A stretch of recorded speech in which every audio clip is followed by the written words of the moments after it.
Good morning. I'm Eric Reeser. The Seattle Seahawks are Super Bowl champions. Seattle's defense calls itself the dark side, and they forced 3 Patriots turnovers last night to vaporize New England 29-13 in the 60th edition of the big game at Levi's Stadium in Santa Clara. Seattle's Kenneth Walker III was named Super Bowl MVP. The Michigan State alum had 135 yards on the ground to help carry the Seahawks to their second Lombardi Trophy in franchise history.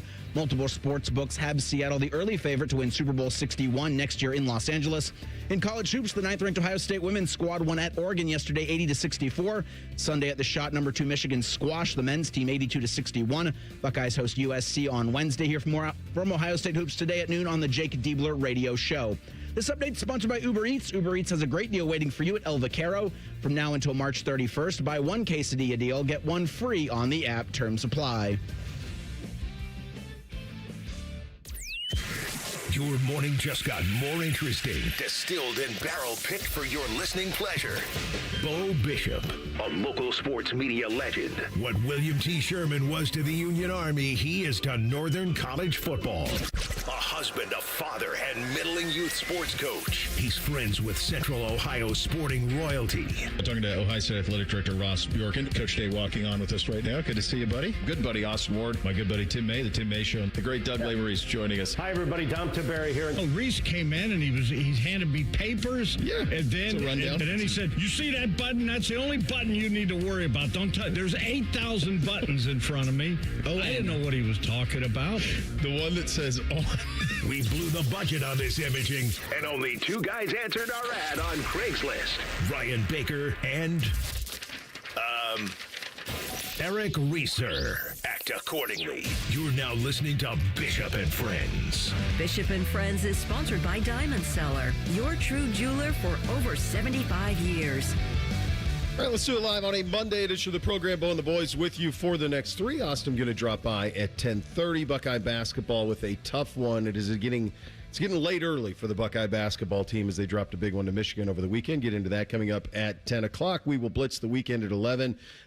Dip in on some Olympics. Busy sports weekend across the board. Great college basketball. Olympics are off and running. But, of course, we begin with Super Bowl 60. We as a country, it feels like my whole life, this is Super Bowl Sunday has been a holiday. And for most of you out there, it probably is. It's one of those ones that you circle. I think this is the time of the year where we typically come on when we have a platform like this and say, God, it'd be great to have today off. Now, we would never have today off. We are always going to work today because we're going to react to it. But it'd be nice for a lot of people, too. The boys were dragging, certainly. There's an anticipation to it, the hors d'oeuvres. It's one of those genuinely American things we know how to do. We know how to do this. You're going to kick this game in the early afternoon, early evening for us, early afternoon if you're on the West Coast. You're going to play the game. You're going to eat a bunch of stuff you don't normally eat, and you're going to have a great time. And for the most part, these games really have delivered, especially recently. It wasn't always this way. If you're Baker and I's age, you certainly remember a run of what felt like 15 years. It's longer than that. The NFC won the Super Bowl, but it wasn't just that the NFC was winning every Super Bowl from 84 on. It wasn't just that all the way up until Denver got it over the Packers. It wasn't just that they won dominantly. And a lot of those games were blowouts. It was rare that you got a classic game, but we've been dealt with a lot of classic games over the last 25 years, and we've had pretty good balance between the NFC and AFC over the last 25 years or so. This was a tough watch. It was. The football was not great. It was not great football. It's weird how this happened in an era of NFL over the last 20 years or so where offensive football has been so at the forefront and quarterback play has been so at the forefront and weapons and can my guys outscore your guys? And Seattle just built something a little bit different. And they were so good at it that they usurped the teams that used to win the other way, including beating the Rams twice in the last 6 weeks of the season, including in the NFC Championship game where Matthew Stafford played near perfect football. I think the Super Bowl everybody probably wanted was Rams and Bills. That's probably what you wanted, and that would have provided you fireworks, and it would have provided you all of that. But this is one of the things that we talk about in regard to Seattle, the location of that city and the franchise. It's awful remote. It's awful remote. They played 4 primetime games all season. You just didn't see them play much. You just didn't. And so if you didn't see this coming. Heck, I fell victim to this Friday when we were making the picks, guys. I said, it doesn't make sense. There's 70% of the money is on Seattle. The line hasn't moved. Like, who knows what? Why is this line not 7.5? It always felt like it should be 7.5. And at the end, I found myself thinking, well, somebody knows something. Patriots are going to cover. But nobody knew anything. You know who knew something on this one? The analytics folks knew something on this one. Seattle was the best team all season by many metrics, and defensively, certainly. They are efficient. They suffocate you. They run the football. It is a very old-school championship. It reminded me of the Denver championship when Manning couldn't throw it, and they just suffocated Cam Newton in Carolina, and that's what Drake May felt like to me. It wasn't aesthetically pleasing, but it does not take away from the accomplishment or the dominance of the Seattle Seahawks. Typically in a copycat league, you'll get people saying, okay, if we can do that, maybe we can get there. And I think that will be fascinating to see how, if this offseason, if any teams change the way they go about their business, or if it will still be about weapons and all of that. Because this was I don't know if this is an outlier, guys, or maybe the beginning of a little mini trend here of an alternate way to reach the mountaintop in the most popular sport in our country. Well, it's certainly the second year in a row, and at least in the last couple of seasons. Like, I'm thinking, I don't know how far back the 13-9 thing was between the Patriots and the Rams, 2019 maybe, but I do wonder if this is kind of what we're getting in Super Bowls in the future. I mean, I found myself up to kickoff not really having a rooting interest, but the more I saw Seattle get after Drake May, I kept hearing myself say out loud, go get that Drake May, get that Drake May. And they did get that Drake May. Sure they did. So yeah, they from a standpoint where I just kind of wanted that chaos, Seattle's defense forced it. I couldn't help but watching that game just get the feeling of, man, am I watching Ohio State Miami again? Because the Seahawks defensive line was just so dominant. And early on, Seattle was bringing the blitz early on, and then they realized, we don't have to do this. No. We can just bring 4. So then they adjusted, and they were just bringing 4, and the Patriots' offensive line didn't have a chance. No. And I'm wondering with these teams, when we see defenses do this, if you just need to air it out and take some chances and rely on your playmakers, because it seemed like when the Patriots got in desperation mode late and they just started flinging the ball a little bit, they actually got some rhythm to their offense and started moving things. And when they took a couple of those deep shots, it opened up some underneath stuff for them. And then Drake May could get into a little bit of a rhythm, and then he rushed himself at the end and made the interception, and it was over. Or through the interception, it was over. But I just couldn't help feeling a deja vu with Ohio State Miami all over again. Yeah, I mean, even what Indiana did to us in the Big Ten championship game, just kind of that. If you can get home with 4, then you make it very difficult on folks. To the point of, could New England have done more sooner? I think what Mike was probably thinking is, we are playing as incompetently as we can play, and it's 12-zip going into the 4th. We're right there. And maybe that caused him to wait too long to go, because you think, and Darnold was not particularly sharp either. Far from it. He missed a lot of layups. He should have had 3 interceptions in the first 2 drives. Yeah, he really struggled. And I think Mike, getting into Mike's head, I'm wondering if he was just thinking, look, he might throw it to us. They put it on the ground. It's 12-7 if we go down and score. And maybe they waited a little bit too long to kind of open that up. I don't think it would have mattered anyway. I really don't. My hunch is that there was nothing that New England was going to do to beat that team on that day. I thought that we were probably all read it correctly, that the Super Bowl was probably Rams, Seahawks in the NFC Championship game. That does not minimize what New England accomplished this year. It's stunning to go 14-3. I don't care who they played. To get to a Super Bowl in your quarterback's second year, and he's going to be good. That's probably the worst game he's played. Maybe he's a starter. Some nice stat padding in the 4th. He ends up with 200. That really helped him yards. out. I mean, good Lord. When did you? I went to bed at. I mean, I'm on fumes, but I went to bed on the pick 6. That's when I went. That's it. I said, okay, I can go to bed. And then I saw that they scored again when I checked my phone when I got into bed, and I saw that they scored again to get the second touchdown. But at that point, I mean, it's cooked. And I think, a lot of that stuff was Seattle just saying, you can have what you want. We're fine. We're gonna cruise, and that was it. But I think it's more of a coronation of the Seattle Seahawks than anything else.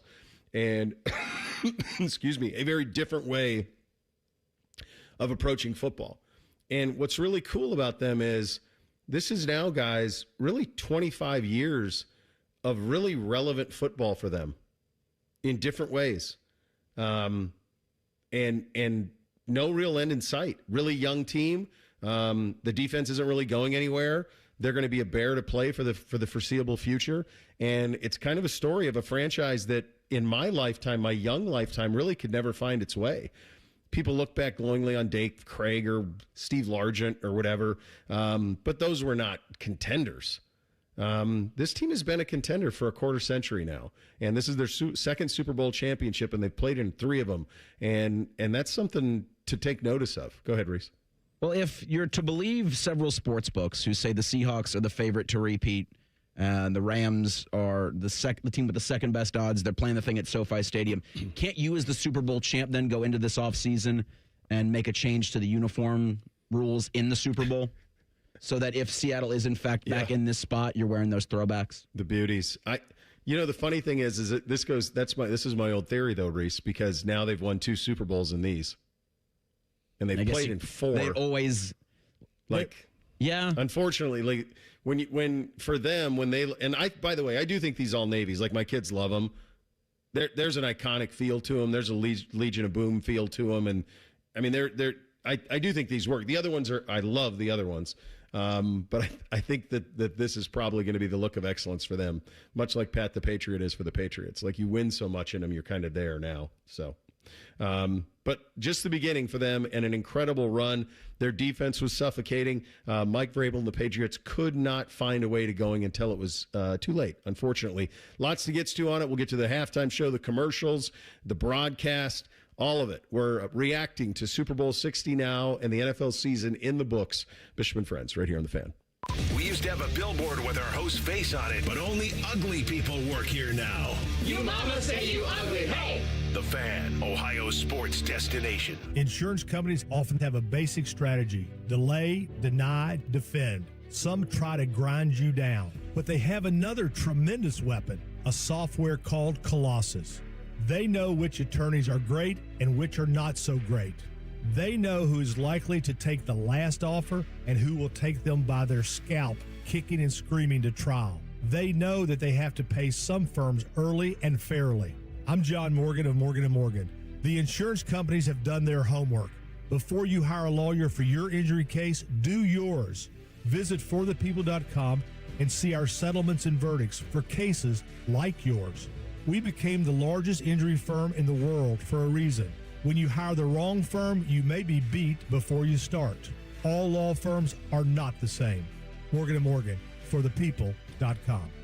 Morgan & Morgan, Ohio office located at 600 Vine Street, Cincinnati. Prior results do not guarantee a similar outcome. Do you suffer from leg pain, leg swelling, varicose veins, or leg ulcers? Dr. Barry Zeta and Dr. Joseph Senta at Ohio Vein and Vascular Polaris are pioneers in the vein and vascular field. Dr. Zeta and Dr. Senta can perform minimally invasive procedures that will get you back on track to a pain-free life. Stop living with leg pain and start the process to healthy living with a free healthy leg screening. Go to loveyourveins.com or call 614-426-VEIN. That's 614-426-VEIN or loveyourveins.com. I'm Leslie from Pella Columbus. And of course, you know me. I'm Wilson from that other window place. Are you starting to get recognized from these ads, Wilson? Yep. Folks are really liking the idea of home-changing windows and superior performance and 5 different lines to fit any budget. That kind of sounds like Pella's thing. Oh, yeah, it is. They recognize me, but then they ask for your business card. So, that's neat. Get the windows that Columbus homeowners rated the leading window brand at PellaColumbus.com. Cash, moolah, greenbacks, dough, Skrilla chips, bread and mo. 2, 5, 10, and 20, 30 big ones, games aplenty. Cheddar, butter, lewd and scratch, find the lettuce. Make the match, cause there's many words for cash, no doubt. Many ways to play Cash Word. Check them out. Cash Word from Ohio Lottery. It's game time, yo. Cash Word, it's fun to go with millions in prizes, don't you know? Lottery players are subject to Ohio laws and commission regulations. Play responsibly. Can't get enough of your favorite fan content? Good news, we're on all the digitals. Follow 971 The Fan on X, Facebook, YouTube, The Talk, and Gram. Your digital home for endless shenanigans. The Fan. Oh, what? Just cleared that drain last week. At the Waterworks, we mean clean, which means we don't just clear your drain, we actually clean it.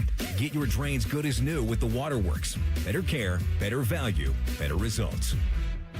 Hello, it's John Kozik, founder and president of TurboTrack Realty, and I buy houses as is fast for cash. Call me today for an all-cash offer on any of your properties, and we can close within days at 614-470-2000, 614-470-2000. Do you own a property that's outdated and needs thousands of dollars in repairs? Great, I'll buy it. Give us a call today for an all-cash offer at 614-470-2000, 614-470-2000. Would it be convenient for you if you could simply take what you wanted and leave the rest behind? Great, I'll buy it. I buy vacant properties, inherited homes, divorce situations, death in the family, apartment buildings, rental portfolios. I even buy my tenant won't pay me the rent houses. Call TurboTrack Realty today for an all-cash offer and speak with one of our friendly staff members at 614-470-2000, 614-470-2000. Fan weather. From the Logan AC and Heat Services Weather Center. Increasing clouds throughout the day today with highs getting up right around the freezing mark. But then for tonight, mostly cloudy overnight with lows down into the 20s. For Tuesday, enjoy it as we hit our warmest day in a while with partly sunny skies and highs in the mid to low 40s. For The Fan, I'm meteorologist Meredith Garfalo with the 10 weather impact forecast. If the sound of another man slammed against plexiglass turns you on, you've come to the right place. Proud to be your home for Jackets hockey. The Fan, Ohio sports destination. First Friday miracles are always better with Uncle Bo. This is Bishop and Friends. Did you guys Super Bowl party it? Did you have friends, or were you more solo acts or with significant others for your Super Bowl this weekend? The most solo act I've ever been in a Super Bowl. Girlfriend wanted nothing to do with it. Oh, just you? Just me on the couch. Not even Odie. What was he doing? He was upstairs with Mom. She is a doctorate thesis to type, so she was doing that. It was a little more important. She's doing important things. I'll tell you what, though. What are you doing for your job, Dad? What are you doing for your job, Dad? Right. I'm watching TV. Honking What's Mom doing? Yep. Thesis. Yeah, that was after the national championship. She's like, so we're done with football? Like, well, no, we still got a couple more things to do. She's like, when's it over? I was like, early February. I wasn't partying either. I just wasn't. I feel like there's too much that we have to pay attention to. Yeah. To be distracted by other people and things and whatnot, even though it's not something that I had a rooting interest in or really cared one way or the other. It's just easier to avoid the distractions and pay attention that way. Did either of you, Reese, you mentioned you were rooting for Seattle by the time it started. You weren't sure till it started. How about you, Bake? Did you have a rooting interest? I did not have a rooting interest. I think it's awesome that JSN won. Yeah. But then at the end, kind of watching Mike McDonald win and hearing all the Harbaugh stuff was kind of gross to me. Oh, gosh. And then obviously there was more Buckeyes on the Patriots. So I really didn't care either way, to be honest. But the Harbaugh stuff, the tie did kind of gross me out a little at the end. Yeah. There was so much Harbaugh on that broadcast. I mean, it felt like every other thing when they're just trying to talk about Seattle's coaching staff, they had to bring it back to Harbaugh. I don't know how many pictures it felt like they showed. I mean, one's too damn much, but of like the Jim Harbaugh coaching tree and like his influence on this game. It got early, like even before Bad Bunny, I'm like, all right, we get it. Yeah, we're good. We see it. Thanks, guys. We had youth basketball all weekend. So we got home. We were listening to it on the Fan because we had the Westwood One, and we were listening to that as we were coming home, and heard the national anthem on the radio, America the Beautiful, all that stuff on the radio, and then actually missed the opening kick, missed all of it. So then we got home, and it was like 6, I don't know, it was probably around 6:30, 6:35, something like that. And I was just scrambling to get the snacks up because this is the boys. Forget the Super Bowl. Their Super Bowl is snacks. Like Bootsy's, when it's his birthday, what do you want for your birthday dinner? Snacks. That's what he wants. And I don't know if Beamsy just had never, I make it every year for this, but I don't know if he just maybe was scared of it in previous years because he thought it would be too spicy. But I did the very simple, undefeated Rotel Velveeta dip. He crushed through that like I've never seen him crush through it. He was so excited to crush it, and that stuff's just that's just an easy one that's undefeated. Not the easiest clean. Usually the slow cooker gets pretty crudded up by the time you're done with it. But that was pretty undefeated. So we had a good time. Bootsy was asleep by start of the fourth quarter. He was gassed, totally done. But it was just us family on Sunday. And it's funny, I was talking to a lot of the folks that we run with, and it didn't seem like there were a lot of Super Bowl parties happening anywhere that for a lot of their group. And it could just be that a lot of my peers are in youth sports, and so you can't really plan for anything at this point. But the actual game itself was a coronation of a style of play. And I think about this even from the standpoint of as Cleveland goes to try to build what they're building up there. And there was this feeling of if you don't have the quarterback, you don't have a chance. I don't know that that's true anymore. And I think what Seattle has proved here is Darnold played really well this year. He played very well. But I don't know that Sam Darnold is, even at this point, an elevator of those around him.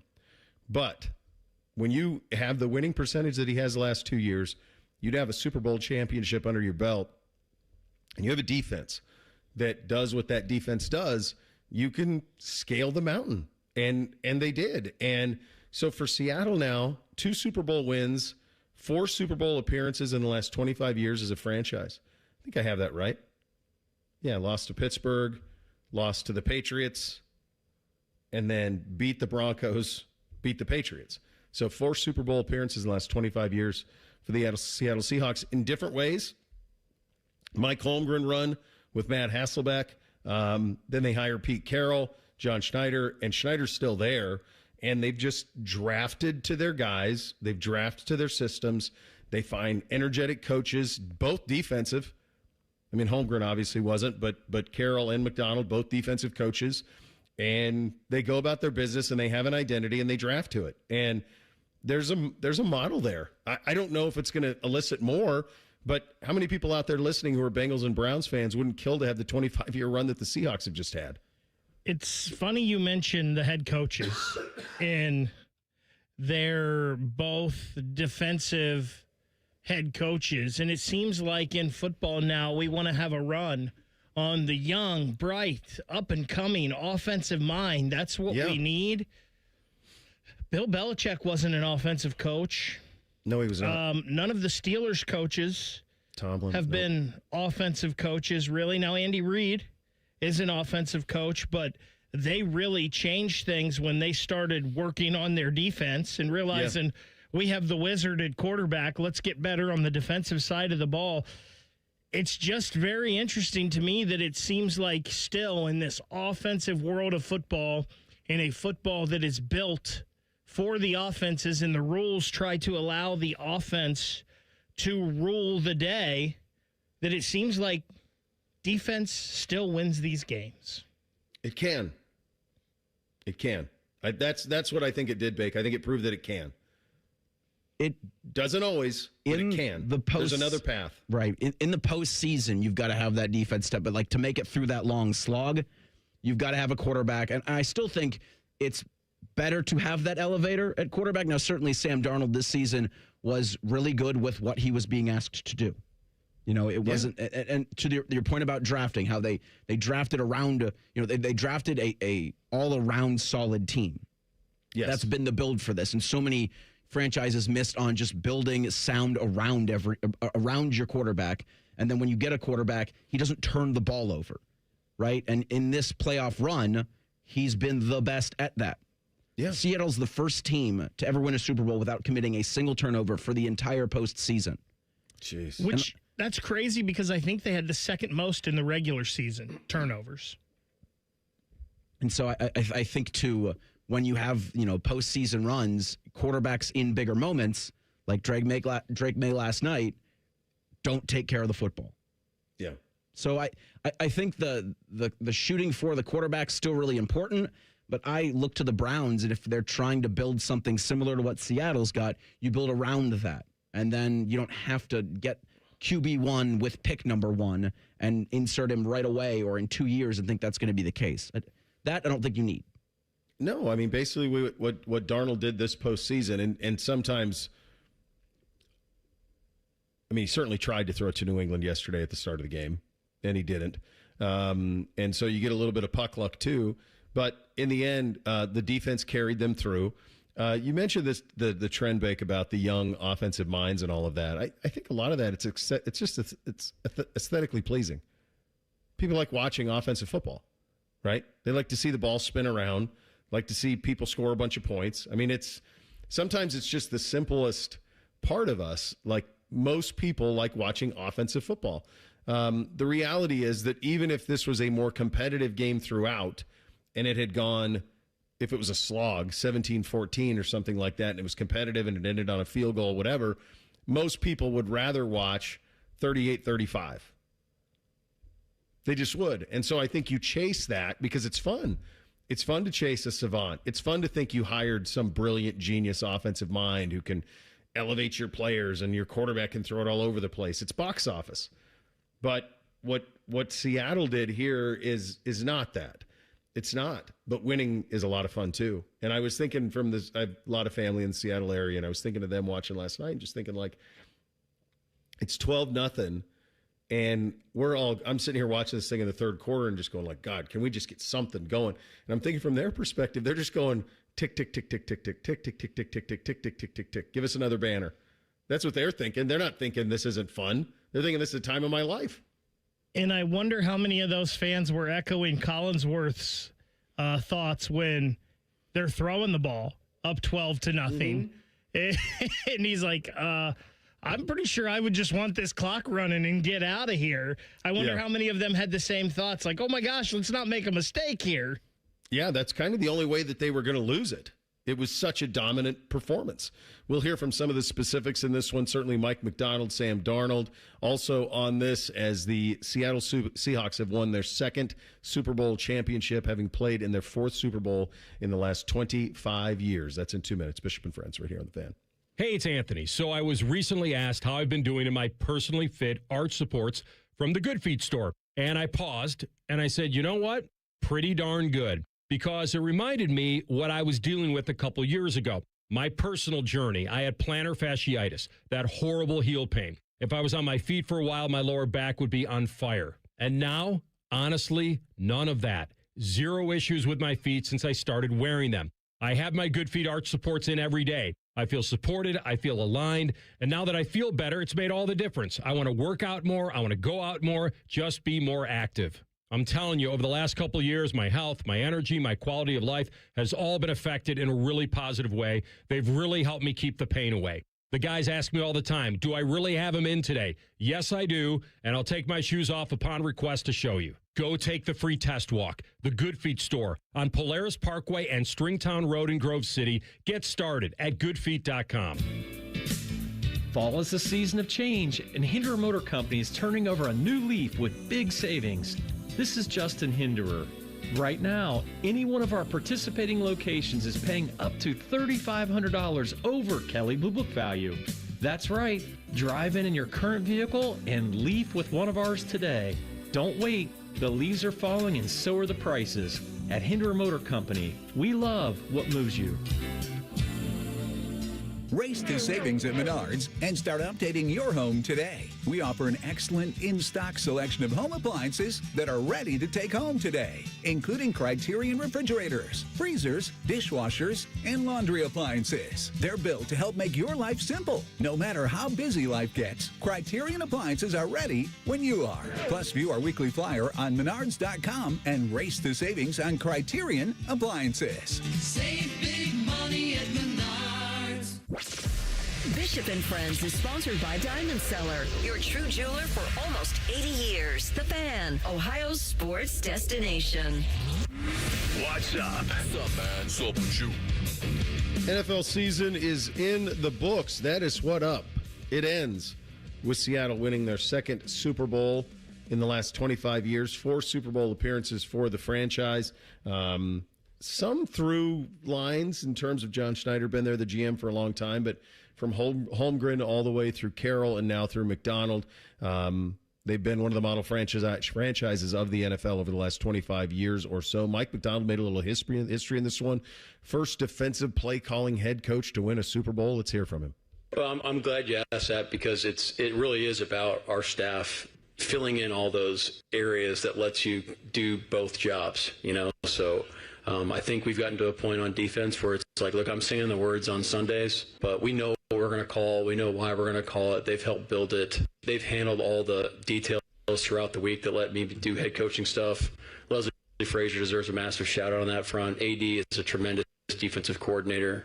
I mean, you just go right down the list on our staff of like what they contribute to the game plan and how we call games throughout the game. It's not just like me on the headset just deciding what we're doing from play to play. There's a lot of feedback. There's a lot of kind of recalibration as games go in order to make adjustments, and it takes a lot off my plate, and I think that's what shows with the product on the field.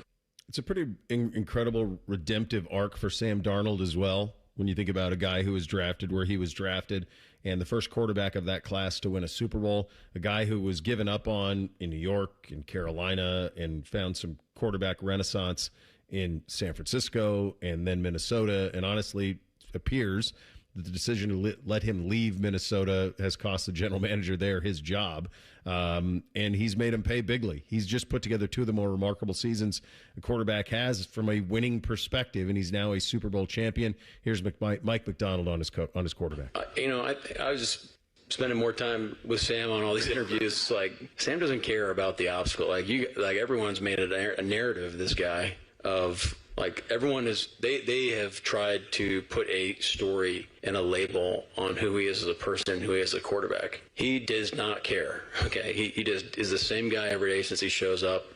He's so steadfast. He's a great teammate. His teammates love him. All he's done since he's walked in the door has just been a tremendous player on our football team and a tremendous leader who is the same guy every day. And that's who he is. And that's how we need to talk about him moving forward. Yeah, there's a stick-to-itness with Darnold that I think is an incredible lesson for kids out there. When you are given a lot early and then you fall on your face, how do you get up? Sam was asked to reflect on his journey post-game. Here's his thoughts. For me, it's just, and I said this, in the Monday interviews that we did, but like I've taken it day by day, throughout my entire career, and it's gotten me to this point. And that's really all I can say about that. But it's because of the guys in the locker room, because of our coaching staff working their butts off every single day. Like, that's why we're all here. It almost felt like we got to the NFC Championship, then we won. It was like, oh shoot, we're going to the Super Bowl. Like it literally felt like it was just part of the process. And we did the same thing today. Offense again I feel like we didn't play as good as we could have. I certainly didn't play as good as I could have, but our defense had our back, our special teams had our back, and we got the win. It was I thought the production was pretty good throughout from NBC. A lot of costume changes, certainly. Maria had a lot of them on.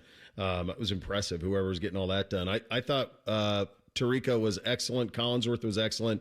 The only thing about Chris, I don't know that I've ever, and I don't know if I'm in his spot, I don't know how you do it differently, but he really tried to sell that the game wasn't over. And I know that's part of the job, right? Like, you want to keep them there. You've got Olympics afterwards, and you're trying to keep audience and all of that, and you got 140 million people or whatever watching. And it felt like he kind of was trying to oversell that a little bit.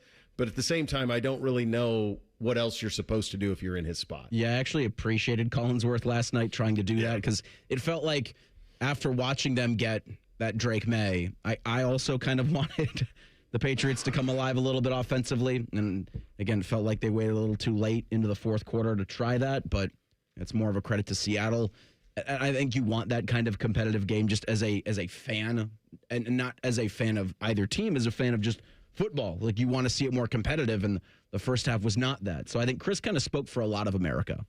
when he was trying to figure out ways to paint that turd gold. Like, will it into being competitive? Like, come on. If I speak it will happen. Yeah. Let's go. Let's do something Speak it here. into existence. And I love when it finally got past that point where you couldn't do it anymore. He's just like, I don't have any words. I don't know what to On the say. pick. Yeah, I don't know what to say. Yeah. Just how good that Seattle defense had been. I don't know how. I think what Mike Tirico does, he then called primetime Olympics from the field. Yeah, he's a machine.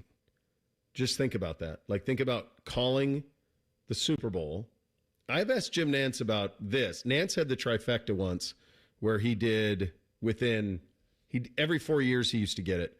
And I remember talking to him once at Memorial about it. But he would get that deal where he would do the Super Bowl, the national championship game, and the Masters in like a month. And he'd have all of those things kind of all lined up. Tirico doing this every 4 years in the Winter Olympics, and it feels like it lined up the last time too, to be able to call a Super Bowl, the biggest sporting event on the planet, and then when that's done, just to go hit an elevator and go out on the field, and here's your NBC primetime. I mean, the ability to do that is very rare. That's because you're point guarding all of it. You're steering it all, in and out of breaks. I mean, all of it. I just am in awe of an ability to do that. Which, by the way, with the Olympics, and I watched a little more Olympics than I thought I would this weekend. Yeah. It's a disservice, I feel, to the sporting event not having the commentators there.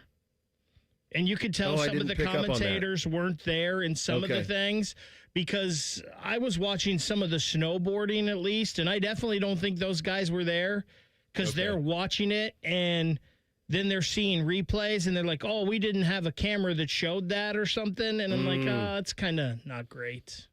Yeah. Well, everyone's cutting corners everywhere, so I suppose no reason to stop there. Go ahead, Reese. Well, I was just going to say, if you've tried, logging, or if you're trying to watch the Olympics on Peacock, there's like 900 options. And it's awesome that they have that. I mean, every single Olympic thing has a camera on it and has a different feed on Peacock, but that's, to your point, Baker, that's probably why.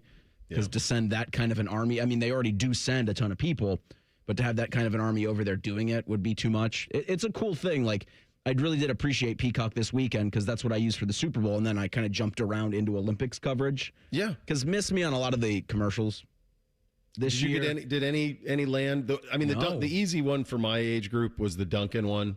So I couldn't get over how they just AI'd everybody's faces in that, though. Neither could my wife. So it was... To me, commercial time. All right, something else on.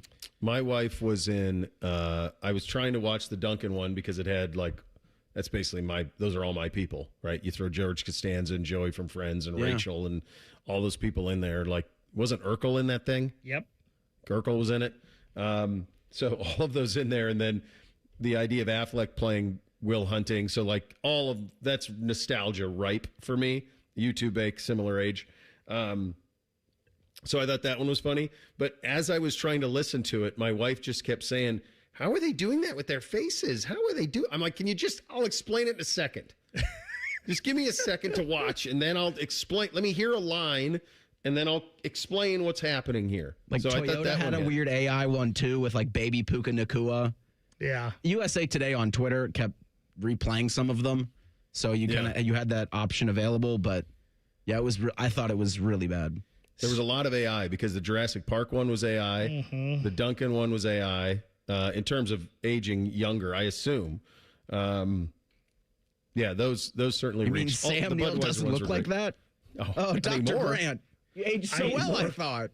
I couldn't believe Pepsi stole the polar bears. Just took them. That would be like Miller Lite doing Clydesdales. Like, what are we doing here? They just stole the polar bears. Do you know who took a personal affront to that? Young Master Bootsy. Oh, really? To the horses? Not pleased. Wow. Loves his stuffies. Huge stuffy guy. He's a Coke guy. He was not pleased. What are they doing, Dad? What are they doing? They can't use the polar bears. He was not pleased. I wasn't very happy about it either. And then, listen, if you can make prostate cancer funny, that was great. Go with the tight ends. That was hilarious. I thought that was very funny, too. That was a very good one. I thought Budweiser's usually hit pretty well. The emotional one with the little Clydesdale and the Eagle was cool, and then the Gillis one was fun with Sean Payton too. So there were some good ones out there. It's hard. Can you imagine the pressure of that? Doing a Super Bowl ad? Did you hear? Making sure you land the plane on it? I mean, I guess if you're just, churning a bunch of words into an AI generator and it spits out whatever, you're just like, all right, there's our spot. Jeez. Did you hear how much? I didn't. So where it was in the show, it was either $8 to $10 million for a Super Bowl commercial. And then NBC, if you bought the Super Bowl commercial, they are making you spend that much in advertising on NBC and other places. So minimum of $16 million to get a commercial in the Super Bowl. I was going to say $8 million. That's about what a 5-star forward costs you in college basketball right now. So Ohio State ain't paying that. Well, we'll get to that. Well, they are next year. Next year they are. So, yeah, I thought overall it was kind of everything that you expect the Super Bowl to be. We'll get into some of the props, get into the anthem. Did we go over on the anthem? Were we under on the anthem? The Super Bowl halftime? All of that. Put a ribbon on it coming up next. Bishop and Friends right here on The Fan. We have so many local shows, I can't fit them in a 10-second promo.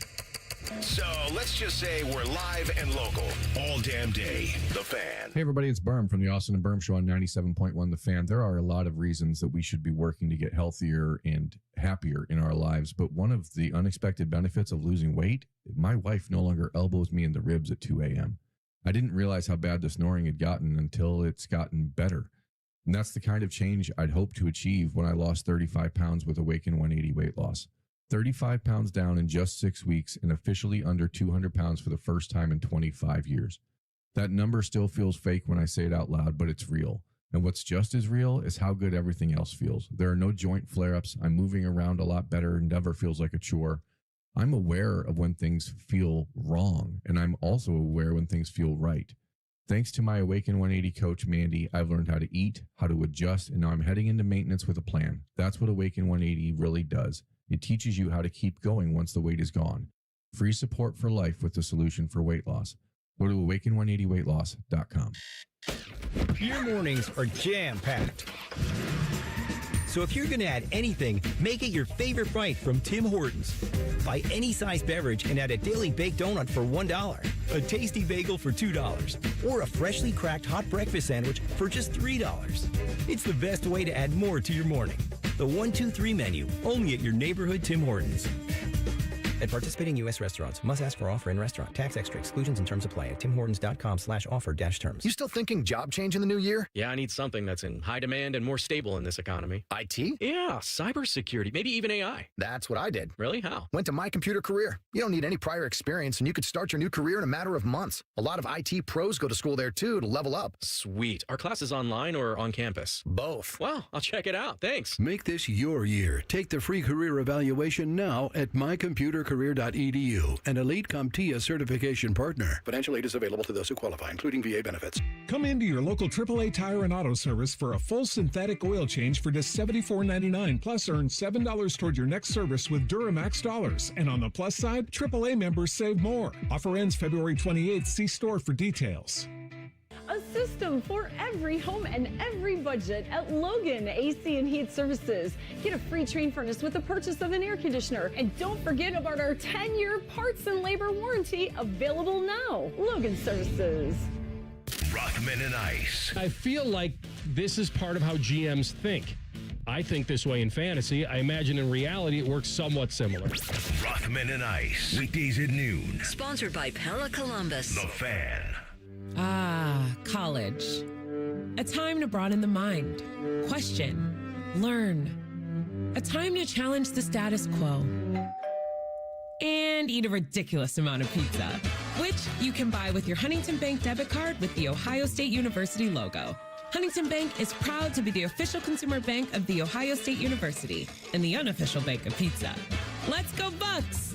Let's get more from money. Switch to Huntington Bank. Welcome. It's really been amazing. The amount of people that I've had contact me, and the talk is generally centered around QC Kinetics, and whether it's a knee, whether it's a back, a hip, shoulder. He's always happy to talk about how QC Kinetics all-natural regenerative treatments finally gave him relief without surgery. That's former pro football player Bobby Carpenter. My message to them is do not wait and push off a week, a month, whatever it is. So if you want to feel better this summer, now would be the time to get in. If you want to feel better in the fall, make sure that you're getting in here so you can go out and play golf and do the things that you love and enjoy. Spoken by a man who experienced relief firsthand. QC Kinetics gave this former pro athlete back his mobility, his activity, and they'll do the same for you. Has really helped me in just my general quality of life. Don't wait. Call QC Kinetics for your free consultation today. QC Kinetics. Call QC Kinetics, 380-208-4544. That's 380-208-4544. 380-208-4544. All your favorite fan shows are available when you want them. Head to 971thefan.com and hit that subscribe button. The Fan, Ohio sports destination. Our top men are working on everything except this show. This is Bishop and Friends. I may have made the mistake of saying that was the biggest sporting event on the planet. Biggest sporting event in our country, certainly.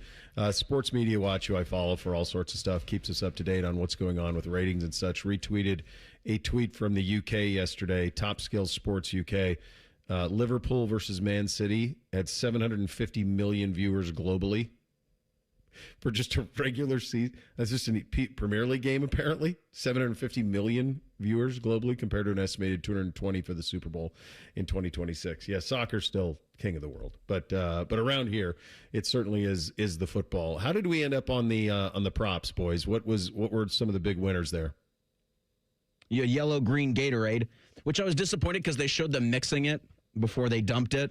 Anticlimactic. I had to wish NBC producers would have been like, no, don't go to that camera. Let's get it once it's dumped on McDonald's. But they didn't. What pays there then? Because so it's the yellow, right? Like what I think of as yellow. Because Gatorade does have like a Kelly green like apple one. Yeah. So it's like the lemon lime, right? Yeah, that's what it was dumped. I think just yellow green is how it appears in most sports books. Although, yeah, I guess I'd have a gripe if I was green. Yeah, but I don't. Right. Anthem was under, right? Yeah. Anthem ended up a little bit under. Kenneth Walker MVP paid $8.50, so nice job on that one. What was Green Day's first song? I was in the car; I didn't even see it. I believe it was Holiday. It was Holiday. Okay. And then they went into American Idiot, number 2. Did they get to When I Come Around or no? I wasn't totally paying attention to Green Day. I don't think so I'm not sure. I did hear the beginning, but I really wasn't paying attention too much. Okay. So I know who Bad Bunny is. I know him from originally. I mean, obviously I'm very well aware of who he is, but the first time I ever saw him was in Narcos Mexico on Netflix. And that's when the first time the kids were like told me about him, I was like, oh, the dude, I know him from Narcos. So that was the first time that I'd seen him. Familiar with his music, but had never really sat and listened to it. That was a vibe, man. That was a pretty good vibe. Like, seemed like they were having a hell of a time. I thought the set production was incredible. It seemed like he walked about 1,000 miles in that thing, up and down and fell down and everything. Here's the crazy thing. My 14-year-old knew almost all the words. Now, he's in 8th grade Spanish, like AP Spanish or whatever, so maybe that helped. I don't know. But he damn near knew every word to all of it, and all of the boys loved it. It kind of reminded me like it kind of took me out of this deep winter freeze we're in.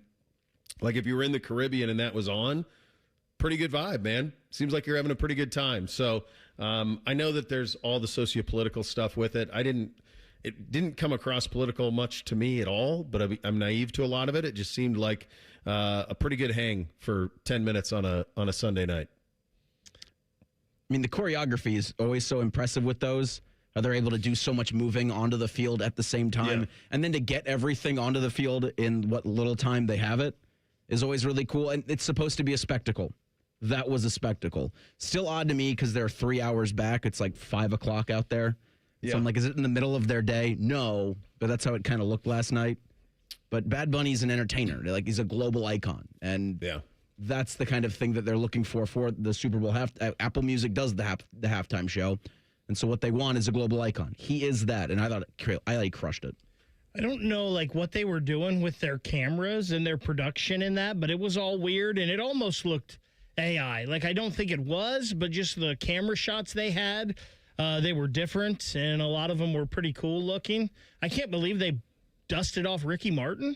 He can still sing. Brought him out. Dude, if he would have dropped a little Livin' La Vida Loca. I kind of thought that's where they were going. I thought he was too. I thought we were going to get amazing. And then NBC Sports had the report that couple that got the whole wedding thing was a real wedding. They actually got married. They invited Bad Bunny to their wedding. On. And he said, "I'll do you one real? better." Yes. That's the story that's being reported. So they had somehow reached out to him and said, "Play." Yeah, come to our wedding. Or did they just as an invite? Like, we love your music, we love you. Come to our wedding. He says, "Okay, well, how about this? Why don't you get married at the halftime of the Super Bowl?" I saw Pedro Pascal was there. Prince Oberon was there. I saw him there. Jessica Alba was there. Jessica Alba was just part of the dancers. Same with Cardi B, just still hanging around. Looked great.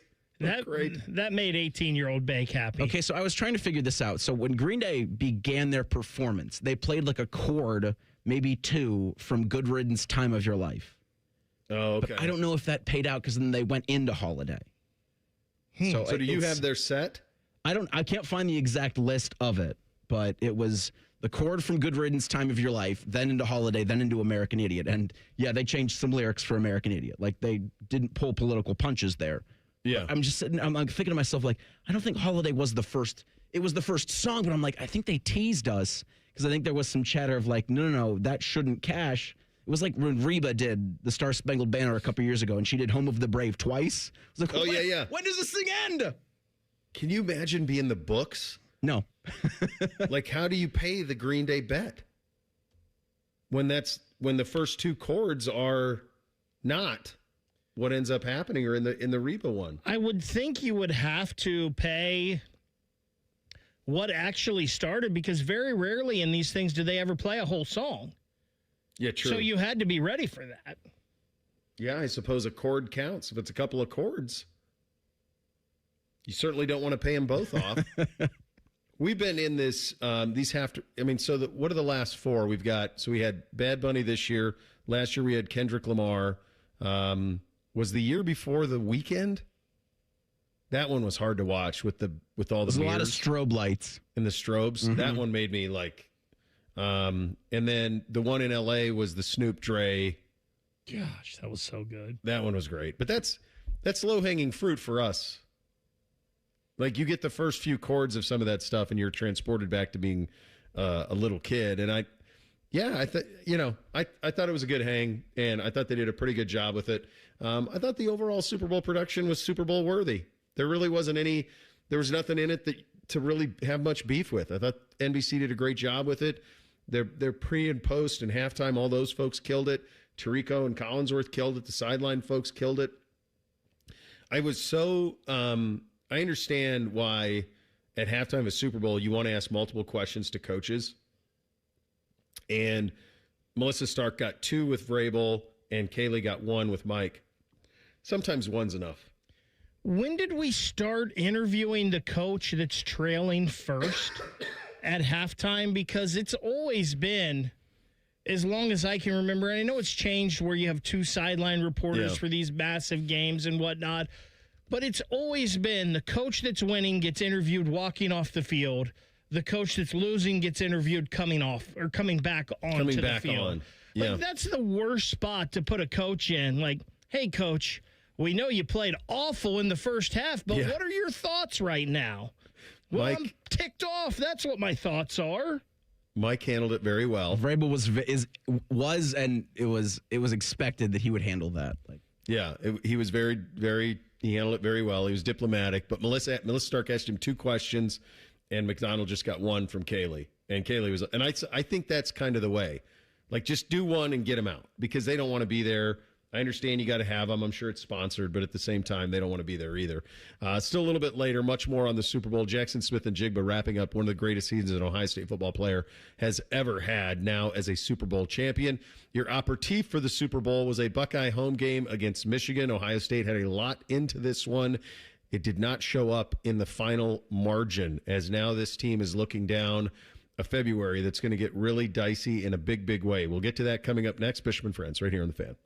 Bobby Carpenter demands that you watch Morning Juice on YouTube. If you don't, Tito will move into your house. Live at 6 a.m. on YouTube and streaming on the Fan app. Hey, what's up? It's T-Bone. Tired of snoring? Dr. Mark Levy can help with a custom mouthpiece that opens your airway and stops the snoring. No mask, no noise. Call 1-800-MORE-SLEEP or visit sleepbettercolumbus.com today. Stop snoring. Sleep better. Live better. Steve here from USA Insulation. Let me ask you a question. Do you know why your thermos keeps your coffee hot? Because it's insulated with foam. So let us do the same thing and insulate your home with our premium foam for only $99 a month, interest-free. The cold weather's here. There's nothing better than sitting in a warm, comfortable home with your loved ones and keeping that cold, drafty air outside. So make the call today, 529-2440, 529-2440, or usainsulation.net. USA Insulation. Social Security is for everybody, but for too long, not everybody got everything they earned. Public servants and retirees worked hard for decades, but saw their guaranteed benefits reduced. That's why Congressman Mike Carey stepped up, passing the Social Security Fairness Act to protect benefits for millions of Americans. Thanks to Congressman Carey, Social Security benefits increased for teachers, firefighters, police officers, and other first responders in certain states, better serving the hardworking men and women who tirelessly serve us. And for those not nearing retirement, Congressman Carey passed the Working Families Tax Cut, the largest tax relief bill in United States history. Congressman Carey delivered no taxes on tips or overtime, increased the child tax credit, and passed thousands in tax relief for Ohio seniors. Find out more about how Mike Carey gets you everything you earned at carey.house.gov. Paid for with official funds from the Office of Mike Carey. A noisy garage door is a cry for help. Hi, I'm Tommy Mello, owner of Don's Garage Door Service. Most repairs are simple, but if left untreated, they can turn into costly repairs. Your garage door works hard every day, and a little maintenance goes a long way. We fix garage doors fast with quality parts designed to last a lifetime. Over 90,000 five-star reviews don't happen by accident. They happen by putting people first. Fixing your garage doors is what we do. From repairs to upgrades, call Don's Garage Door Service today. Why does it matter to members that Aetna was named a Best Medicare Advantage company by U.S. News and World Report? Because they chose a plan that gives them real support, real people, and real care. We show up on calls with members and doctors' offices when needed. We show up with access to convenient care options and coverage that fits everyday life. We don't show up for awards. We show up for you. And showing up for you is how healthier happens together. I love Right Pack Credit Union because they're solution driven. I feel valued as a member. They're focused on the latest technology and the personal connections. Experience benefits that go beyond banking with Right Pack Credit Union. Just ask our actual members. I definitely recommend Right Pack to all my family and friends as a credit union of choice. Visit one of our Columbus area Right Pack Credit Union member centers near you. Based on individual members' experiences, results may vary. I'm Leslie from Pella Columbus. And I'm Wilson from That Other Window Place. And today, we're in my showroom to demonstrate how efficient our windows are. Whew, it's really cold in here, Wilson. We call that eco-friendly organic air conditioning. Drafty windows are a major problem for energy bills and comfort. It's one of the biggest reasons why people get Pella windows. It really is a problem, Leslie. I'm wearing 3 coats right now, looking like a beanbag with legs. Get the windows that can completely change the look and feel of your home at PellaColumbus.com. Call the folks at Buckeye, night or day. Hi, this is Max with Buckeye Heating, Cooling, and Plumbing. Love is in the air this month. I wanted to drop into your radio and say thank you. It's easy for our team to love what we do when we have the opportunity to serve the best communities a company could ask to be a part of. Thank you. And when you need us, call 614-683-9911. Call the folks at Buckeye, night or day. Things people don't believe in.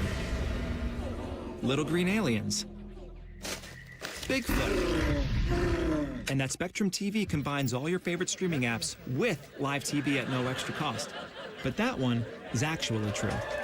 You get over $100 worth of streaming apps like HBO Max, Hulu, Paramount Plus, Peacock, AMC Plus, and more, included with live TV at no extra cost. It's only the way TV should be. It's only everything. Learn more at SpectrumTV.com. Hey, it's T-Bone again. Listen up. Sleep apnea doesn't have to rule your nights. Dr. Mark Levy's been treating snoring and sleep apnea for over 15 years with proven results. And now he has an office in Marysville. Call 1-800-MORE-SLEEP or go to sleepbettercolumbus.com. Stop snoring, sleep better, live better. Broadcasting live from the McDaniel GM Superstore Studios. Driving excellence since 1916. Chevrolet. Together, let's drive. WBNS HD1 Columbus. Good morning. I'm Eric Reeser. Super Bowl 60 last night in Santa Clara. The Seahawks smothered the Patriots 29-13. Seattle forced 3 New England turnovers, including a pick 6 on Drake May in the fourth quarter. The Seahawks are the betting favorite to win Super Bowl 61 next year at SoFi Stadium in L.A. Next up for the NFL is the Scouting Combine 2 weeks from today in Indianapolis. In college hoops, number 2 Michigan handed Ohio State their worst loss of the season. 82-61 was the final score Sunday at the Shot. Buckeyes look to bounce back Wednesday, hosting USC at 6:30. Hear more on the basketball Buckeyes today at noon on the Jake Diebler radio show. Kevin McGuff got wins 500 and 501 as his 9th-ranked Ohio State women's squad won both games out west, beating Oregon yesterday 80-64.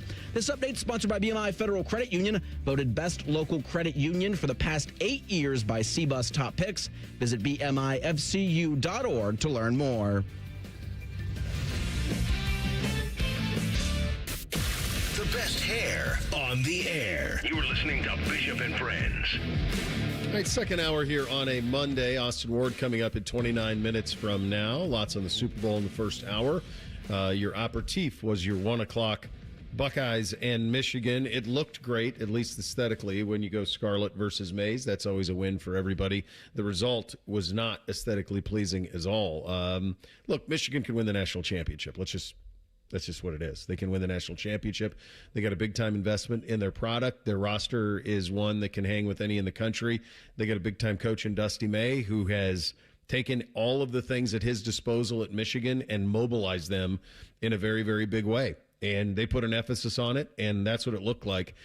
Before we get into our thoughts on it, this is one of the things that I think you kind of need to hear. This was Bruce Thornton post-game on the talent difference between Ohio State and Michigan. I don't think it's a talent difference. Today, they was the better team, but we let the small things affect us today. We didn't rebound what was capable on today, so that's a big part of what they do. Like, we're an offensive rebounding team. They give themselves extra possessions. So, like, when you give up a lot of offensive rebounds to a good team, it's hard to beat them. So, there's one area we could get better at, us just communicating. When you don't do 2 things at a high level against a good team, it can get out of hand. So that kid has put blood, sweat, tears, sweat equity, grit, all of it. He's done everything you can do by himself. Not necessarily always by himself, but in terms of when he goes to bed at night, when he gets up in the morning and looks in the mirror, I think he can sleep well. He can wake up and say, I gave it my all. And he's done that from the second he got here. Those 2 rosters are not in any way similar. Those 2 programs are not in any way similar. Not right now. Now, can you get there? It's a long road. But the idea that there's not much of a talent difference, no. It's massive. It's a massive talent difference. He's in a no-win situation answering that question. He is. Yeah, he is. I felt for him when I heard that and when I saw kind of the discussion around it because, watching both of these teams for 2 games now this season, everybody would agree who the better team is. Everyone would agree who the more talented team is, the more physical team is. Things had to go absolutely perfect for Ohio State to keep it competitive last time out when they were in Ann Arbor. They had to turn Michigan over. They had to get points off of turnovers, and they did that. Yesterday, not the case. And he's right to say a lot of the little things went wrong, but also a lot of the big things went wrong. And that's a Michigan team that's talented, physical, and played with a lot of confidence. Ohio State had none of that. So Lindeberg said after the game in his comments that Ohio State didn't even belong in the same court as them.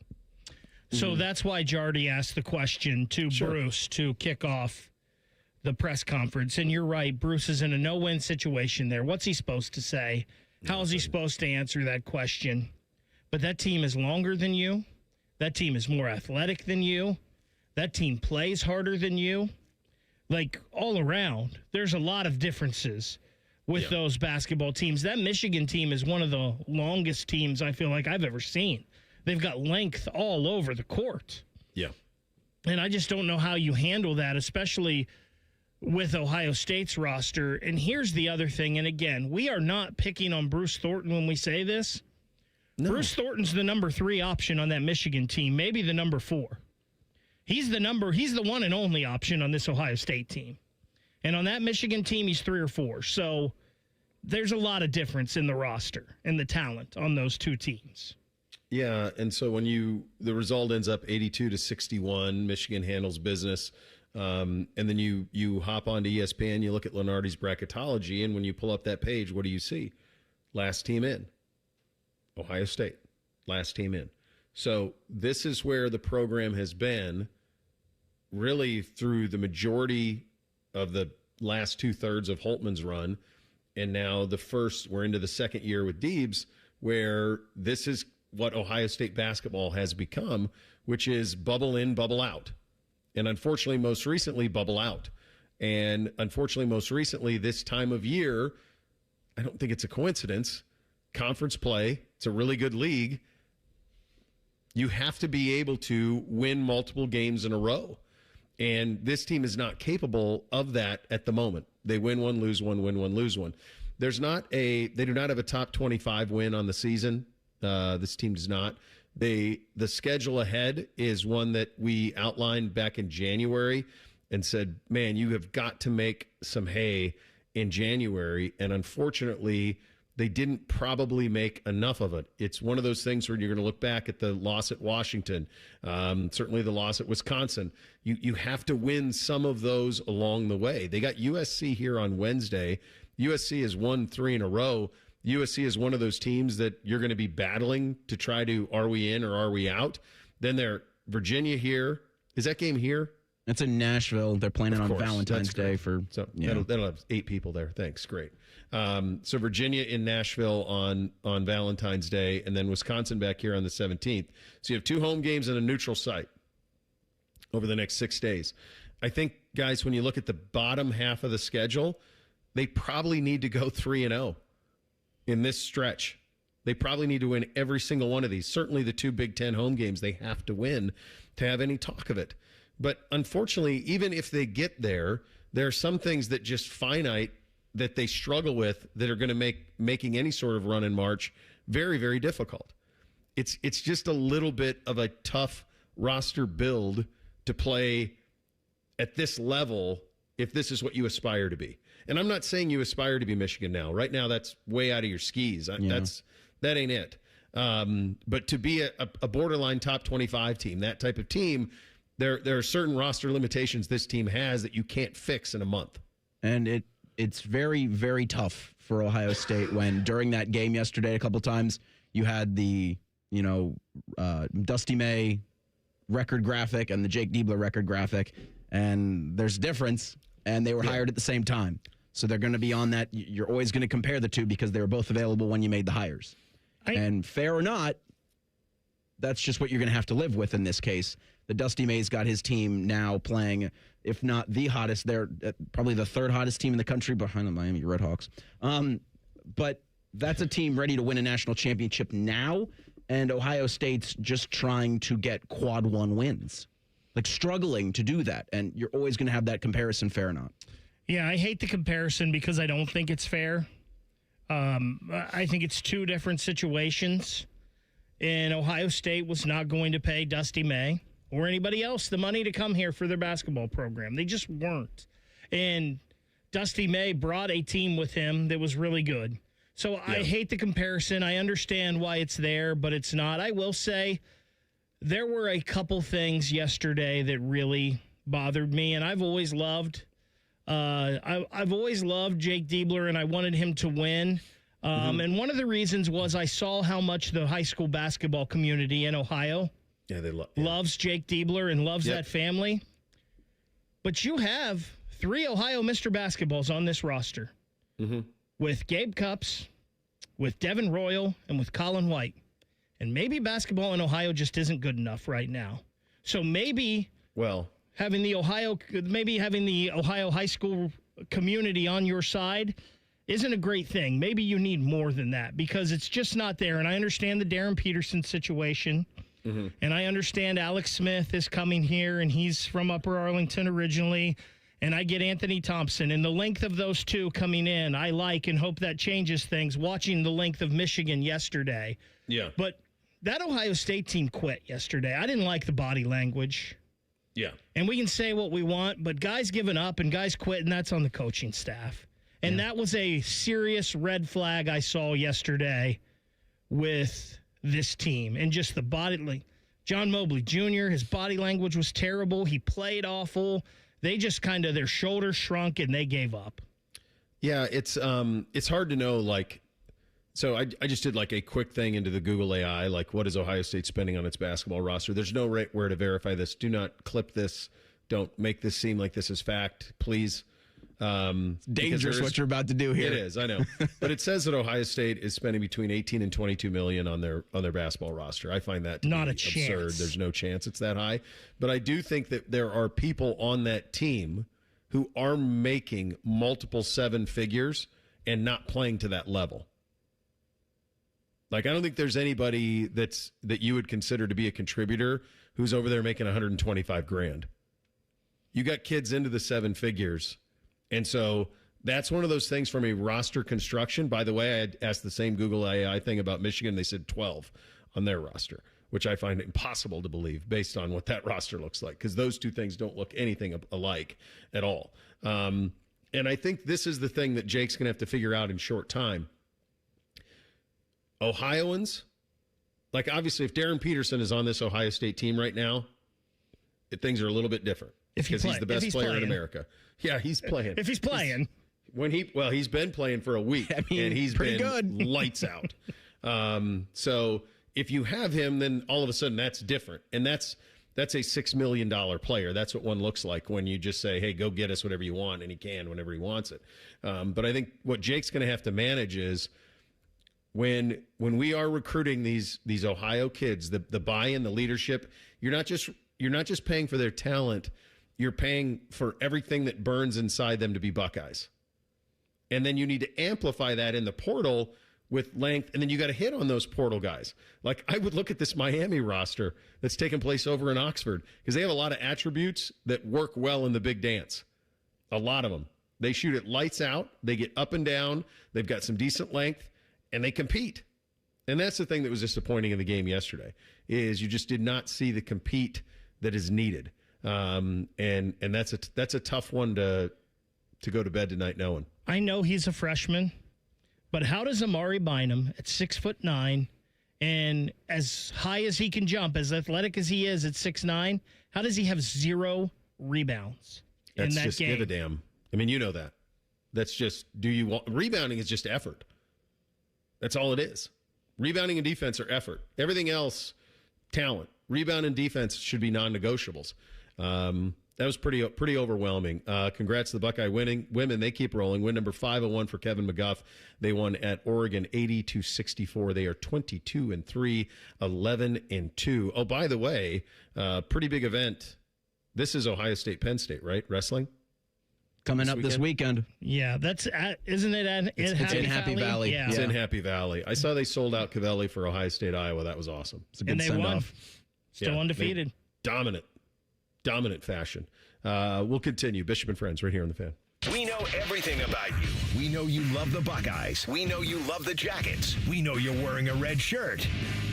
Just freak the hell out of someone. The Fan. Men, the new year is here, and if you're like many of us, you're ready to improve your health. But if you're feeling low energy, not sleeping well, or not seeing results in the gym, keeping that resolution can be tough. This is Jeff for Tri-State Men's Health, and if those symptoms sound familiar, we can likely help. They often point to low testosterone, and treating low T is what we do. But this year, we're also helping men go further with 4 targeted body composition plans featuring growth hormone peptides, NAD+, GLP-1s, and more. Designed to boost energy, support metabolism, enhance recovery, recovery and accelerate fat loss. With our low T treatments combined with our body composition programs, most men notice real improvements. More energy, better focus, improved sleep, stronger workouts, and often a renewed sex drive as well. So call us. Your initial visit is just $99 and includes blood work and a medical consult. And if you start on treatment the same day, your visit is free. Call 800-900-9654 or visit tristatemenshealth.com. Featured therapies are compounded and have not been evaluated nor approved by the FDA. Provider prescription required. See website for details. It's a new year. Ready for a fresh start or career reboot? At My Computer Career, prep for a more recession-resistant future in the high-demand fields of IT, cybersecurity, in months, not years, including AI. Whether you're starting out or switching careers, no prior training is needed. Attend school online from home or on campus. Go to mycomputercareer.edu to take the free career evaluation today. mycomputercareer.edu,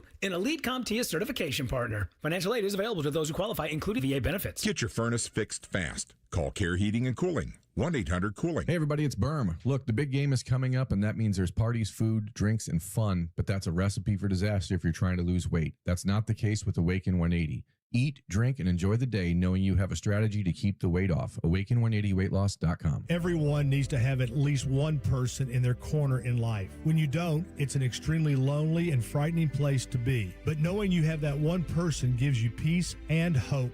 I'm John Morgan of Morgan & Morgan. Since 1988, myself and my firm have been in so many corners for so many clients for so many years. We became the largest injury firm in the world for a reason, and it's not even close. We fought like hell for you. We fight the bullies, automobile insurance companies, the makers of unsafe products, medical providers who injured or killed their own patients. It has been such an honor and made my life complete. If you ever need us, it's easy. On your mobile device or computer, visit forthepeople.com, and then we get to work 24/7. Whether you're hurt in a car crash, injured on the job, or have questions about your Social Security, we're here for you. Morgan & Morgan, for the people.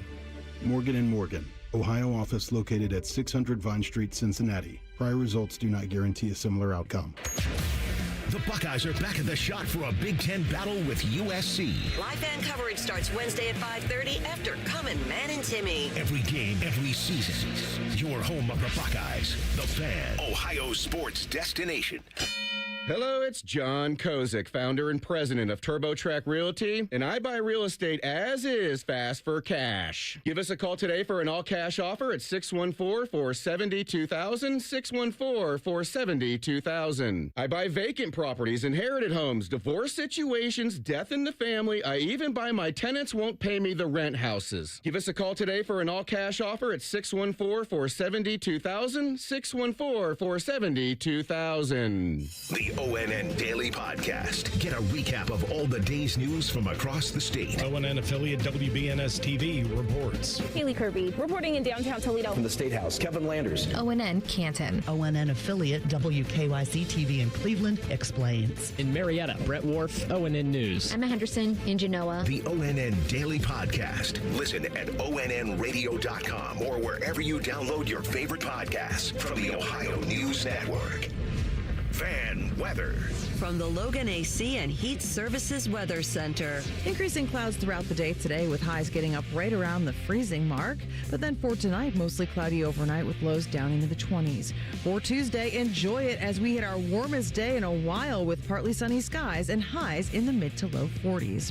For The Fan, I'm meteorologist Meredith Garfalo with the 10 weather impact forecast. We've been your Jackets flagship station since day one. All the goals, all the action, all the memories. Your home for the Columbus Blue Jackets, the Fan, Ohio sports destination.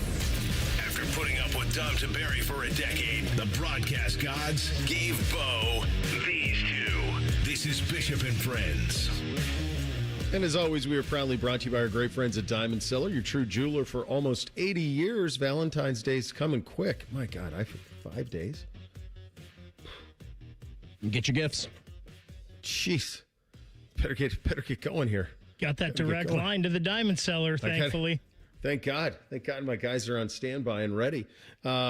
We did get an official, I don't know that I've seen this before, but we did get an official post-game with Clint Kubiak officially taking the job with the Raiders. It had been well known. This is kind of the one, I don't know what the right way to do this is, But it stinks that, like, for 2 weeks he had to act like he wasn't taking it or couldn't talk about it, and then finally the game is played, and he will be the head coach of the Las Vegas Raiders.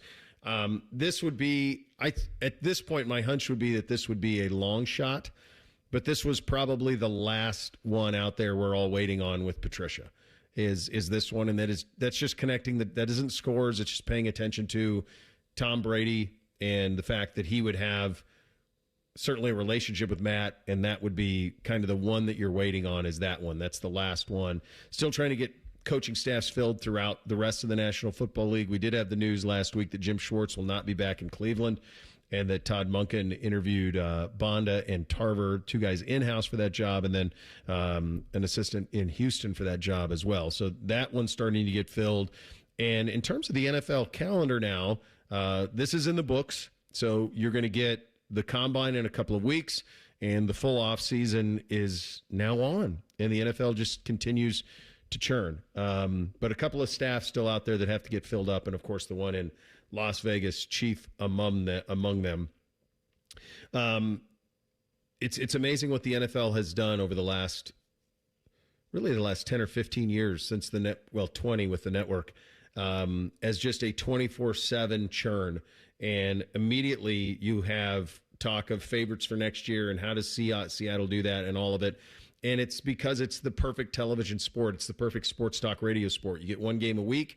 You're building the roster nonstop. You're hiring a staff. You're putting in a position to succeed, and it never goes away. And we are going to get to a point relatively soon. Next year, is it, that the Super Bowl actually does line up because of the calendar with President's Day? Did I see that? Yeah, next year it moves back. So President's Day will be the following Monday. Yeah, so all of you will be off. We'll be here, but everybody else will be off. That's probably the sweet spot. You saw the NFL players talking about having a lot of pushback on the 18-game regular season.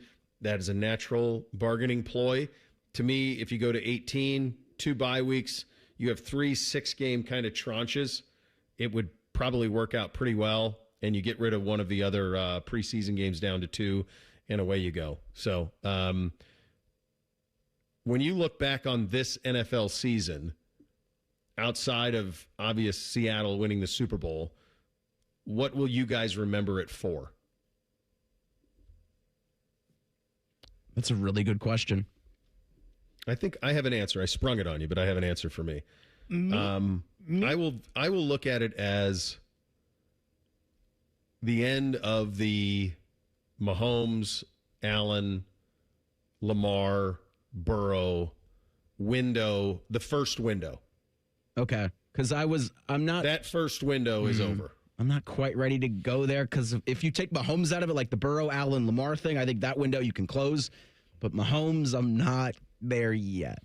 They're all still young enough, and there will be, but we were in about a 10-year thing, and of course Burrow got to Super Bowl, Mahomes got to a ton of them, Lamar hasn't yet, Josh hasn't yet, but there was a window where it felt like one of those 4 guys, you would do your Super Bowl predictions at the beginning of the season, who's going to win divisions, who's going to win the Super Bowl, and it was those 4 guys, one of them's going to get to the Super Bowl, it's going to come from those 4, and that's done. That's done, the first window of it. Can the Bengals flip this thing and get competitive on a fly? You'd be right to doubt it, right? Baltimore, they're definitely done with window 1 with Lamar. Coaching change. Now that's going to look different. Buffalo, definitely done with window 1 with Josh Allen. McDermott got fired. He got fired. This will be a brand new Buffalo attack next year. Allen will still be there, but it'll look different. It's going to be a different Kansas City attack. Remember, Mahomes got hurt late in the year. He probably won't be there for the opener. So that's going to look very different. And so when I think back of this year, it'll kind of be the end of that era, mostly the end of the first Mahomes era for sure, but also those young quarterbacks. There was a window for them to win championships on either manageable or rookie or contracts where you could build teams around them, and none of them did it. I think it'll be really telling with the Mahomes thing. I think they're supposed to have a conversation, Kansas City is, with Travis Kelce this week. And like his decision, I wonder just how much that puts into when they'll get Mahomes back. And this may just be the fear that I have that the Chiefs are going to mess around in this draft, in this upcoming season, miss Mahomes for a month or two, and then be in a position to Get like Jeremiah Smith next year. And then they open the new era of Kansas City Chiefs football, maybe without Andy Reid, but with Mahomes throwing it to Jeremiah. So I fully expect Mahomes, if not to be ready for the beginning of the year, he'll be there after the first 4. He'll be there in a month. Relatively soon, yeah. I don't think that really affects the season next year for them that much.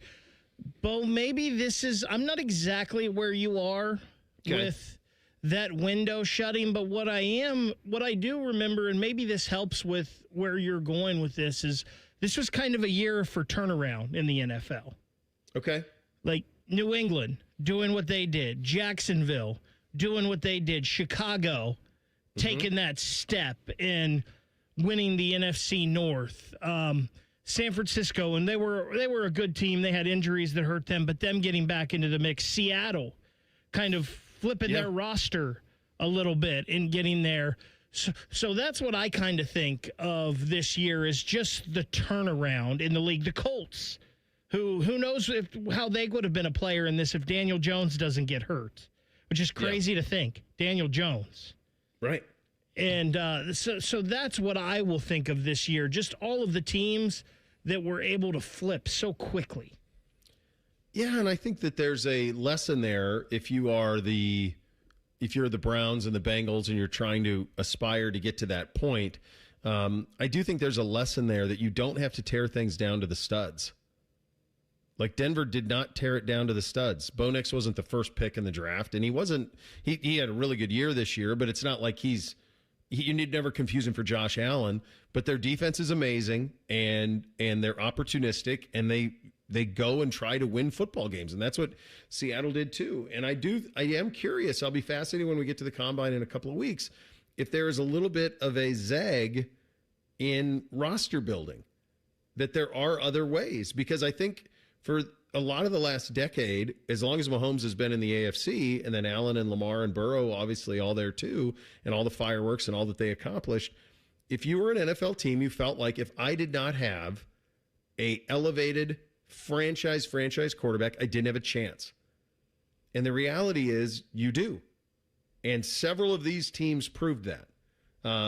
Yes, Caleb is going to be great. Drake's going to be great. Those guys are high picks in the draft and they're elevators and all of that. But some of these other teams you're talking about, you talked about Indy. I don't know if Trevor Lawrence is an elevator, but they built something around him, and that thing came together. Same thing with Indy before the Daniel Jones thing. Same thing with Denver. Same thing with Seattle. Like, you don't have to do it, and maybe that's the lesson of this year, is you don't have to do it the way you thought. After 10 years of no matter what, we have got to have a quarterback and go toe-to-toe with Mahomes. Maybe not so much. Maybe we should have learned that from Philly last year. Maybe. Yeah, I do wonder because teams in the NFL like to do this with, if one thing doesn't work, they just do a 180. Sure. Within very short time. It's a very short turnaround. I still think you need a franchise quarterback. Like, you don't need to overpay like some of these teams have, but once you have that guy, I think it makes it, and what other teams are trying to do is to build that, solid team around him. And I think the Seattle, it's tough to just do what Seattle's doing because you don't have the people making the decisions like you have in Seattle. No, and I'm not suggesting that you don't always want that franchise quarterback elevator. Not at all. Far from it. Of course you want that. It's easier. But at the same time, if you don't have it, you don't have to quit playing football till you do. You can be competitive. And you can win things. You can win divisions. And you can win, in the case of the Seattle Seahawks, you can win the Super Bowl. Austin Ward in 2 minutes. Bishop and Friends, right here on The Fan. We're hiring at Don's Garage Doors. No experience? No problem. We provide full training, a brand new van, top-of-the-line tools, a gas card, and steady jobs with weekly pay. This isn't just a job. It's a career with real growth, great pay, and job security. Our team members go from training to 6 figures, and we're ready to help you do the same. Don't wait. Apply now at donsgaragedoors.com. Hey, it's Matty Ice. February is the month of love, and my buddies at McDaniel GM Superstore in Marion have the deals you'll love all month long. You can lease a brand new 26 Chevy Silverado for $289 a month for 36 months with only $39.98 due at signing, or you can save up to $13,000 off MSRP if you finance. Terms and restrictions apply. They have one of the largest selections of Silverados in the area. They're just off Route 23095 in Marion, or you can visit McDanielGMSuperstore.com. Chevrolet, together, let's drive. I was ordering food from our usual place for the big meeting. My VP said, please, God, no. For workplaces suffering with corporate catering deficiency, every day's a struggle. The food was always meh and over budget. Before Easy Cater, I thought that was normal. Easy Cater is designed to treat CCD with a huge variety of restaurants, help meet dietary needs, and stay on budget. Use daily. One platform lets you save time and thrive. Ask your web browser about Easy Cater or start an order at easycater.com. Jake from State Farm. I just beat my running PR, so I'm celebrating with the Banana Bonanza smoothie. Hey, and you can keep celebrating when you create an affordable price just for you by bundling your home and auto with the State Farm Personal Price Plan. Go bananas. I will. Hey, make it a large. Bundling, just another way to save with the Personal Price Plan. Like a good neighbor, State Farm is there. Prices are based on rating plans that vary by state. Coverage options are selected by the customer. Availability, amount of discounts and savings, and eligibility vary by state. The Fan Guest Hotline is sponsored by Accurate Heating and Cooling and Bryant. Doing whatever it takes to keep you and your home comfortable. The Fan. He knows everything about the Buckeyes. He's been offered tens of dollars by a certain team to spill his secrets. He's told that certain team to go to hell. Damn you all to hell! He's Austin Ward. Sponsored by High Bank Distillery Co. Kids eat half off every Monday. Find a location and menu at highbankco.com. Dine, drink, distill at High Bank Distillery. And he joins on the Bryant Heating Cooling Systems Fan Guest Hotline. So, and this isn't scores. You may have scores. I have none. The only thing I think we're probably waiting on here with Patricia, right, is Kubiak, right? I mean, I think even that seems like a long shot, but just the Brady connection, is that it? Yeah, I think that's it, Bo. And, that's helpful because then once you have all of that really nailed down, and this is already going on with winter workouts and Mashville starting, that roster piece I think is largely settled. But and it's not like Matt Patricia's, had his feet up on the couch and just hoping and praying that something materializes. I mean, he's been working, whether that's recruiting, whether that's transfer portal, whether that's, talking to Ryan Day about the rest of that support staff and other coaches. Like, he's been involved in every facet of that to be ready for 2026. I think if you're looking at this and Bo, I know it's been fascinating for you to cover the Jim Schwartz saga up there. Yeah. It feels like that's sort of where Las Vegas is now would like to lean and to make a big push there. I don't really think that Matt Patricia would be interested in going to Cleveland. I don't know if they would pursue him, but it does feel like, when you look at where Tom Brady had certainly made some of those contacts, I'm highly confident in that. But, Clint Kubiak also is going to be involved in that hiring process, and it feels like he's probably leaning towards a different direction than Matt Patricia. That would be a prediction, speculation, more than just reporting for me at this point because I'm in Columbus and not Las Vegas. But I do think that Ryan Day is going to get the news that he wants, and everyone will get to go full barrel into 2026 here. Is there anything that is happening behind the scenes kind of within these individual programs? And certainly we talk primarily about the Ohio State program. Is there anything that coaches are trying to do to make the job of assistant coach in college football a more livable experience? Yeah. Can they? Within reason, I think that they can. And, some of that is going to be contingent on how much support you have and the resources from the program. And I say that to mean not just do you have enough money that you don't have to stress about recruiting, but can you spread around a lot of these responsibilities when you have, like the offensive line room last year for Ohio State, where it wasn't just Tyler Bowen and you had Charlie Dickey and Marcus Johnson, you have an army of staffers, that can help not just with getting through a practice, but also, what you need on your roster. whether that's helping evaluate for the future recruits or transfer portal players, and then adding to the support staff side with Mark Pantoni, which he alluded to a little bit last week when he was on the program with Adrian Wojnarowski, is as he's become like an actual, not just a named general manager, but like a effective general manager with, a lot more responsibilities to delegate out to others and separate scouting really for college players and high school players. That, I think, alleviates some of what you're asking the assistants to do, some of what you're asking the coordinators to do. They're going to still be point people. They're still going to be the ones that have to, communicate with those players, whether they're, can't do that when they're actually in college, but when they enter the portal or throughout their high school careers, like the people that are the position coaches are still going to have to be heavily involved in that. But I do think that some of the shift with the calendar changes this month of February, there were opportunities for Ryan Day, for some of his staff members to get away last week. And it was Wednesday was National Signing Day. And I think there were only a couple coaches actually in the Woody. So I do think that the way it was stacked up, where January was pure chaos, like nonstop chaos, well, February would have traditionally been a little bit of busier time right before the dead period. And so you're picking and choosing. The calendar's never going to have as much built-in sort of off time as the NFL, but I think some of, and maybe they would push back on this because they're in it and they live day to day, but some of the 365, 24/7 element, I do think has at least decreased. It'll never totally vanish, but I do think it's probably better right now than it's been in a while, which sounds kind of counterintuitive based off the month that we just went through.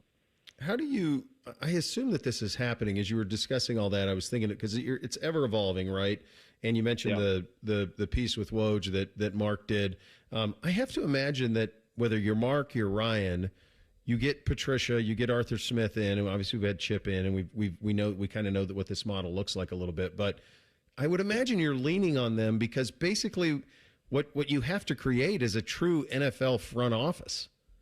Is really what you're doing. And so I'm sure they're leaning on them and going, hey, where are our shortcomings based on what you've seen in the league? That has to be taking place.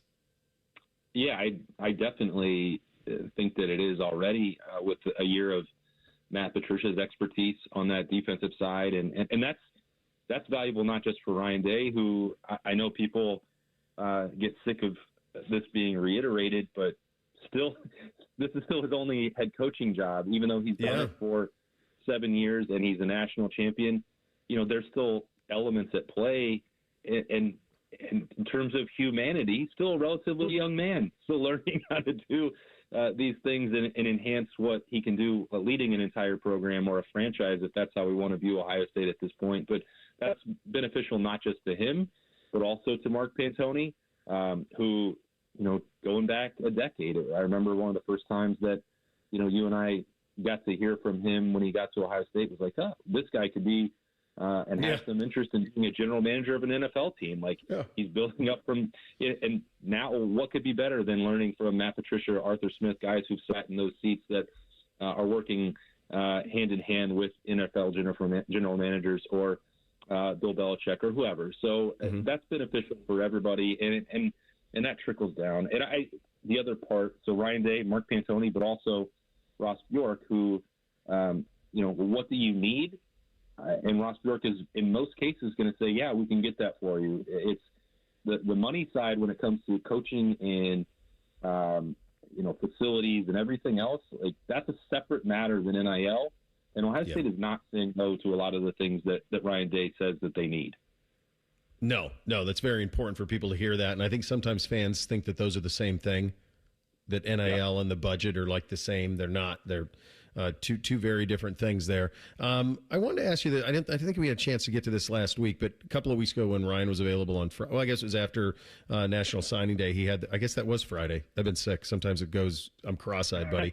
But he had some comments about Julian and taking that next step. Look, the kid was a Heisman finalist, for crying out loud. But when they say the next step for him, what do you think are the points of emphasis on him being a guy who was a Heisman finalist in year one and now can compete for number one player overall draft, like all the stuff that comes with it. Where are the points of emphasis on his improvement that you expect this offseason?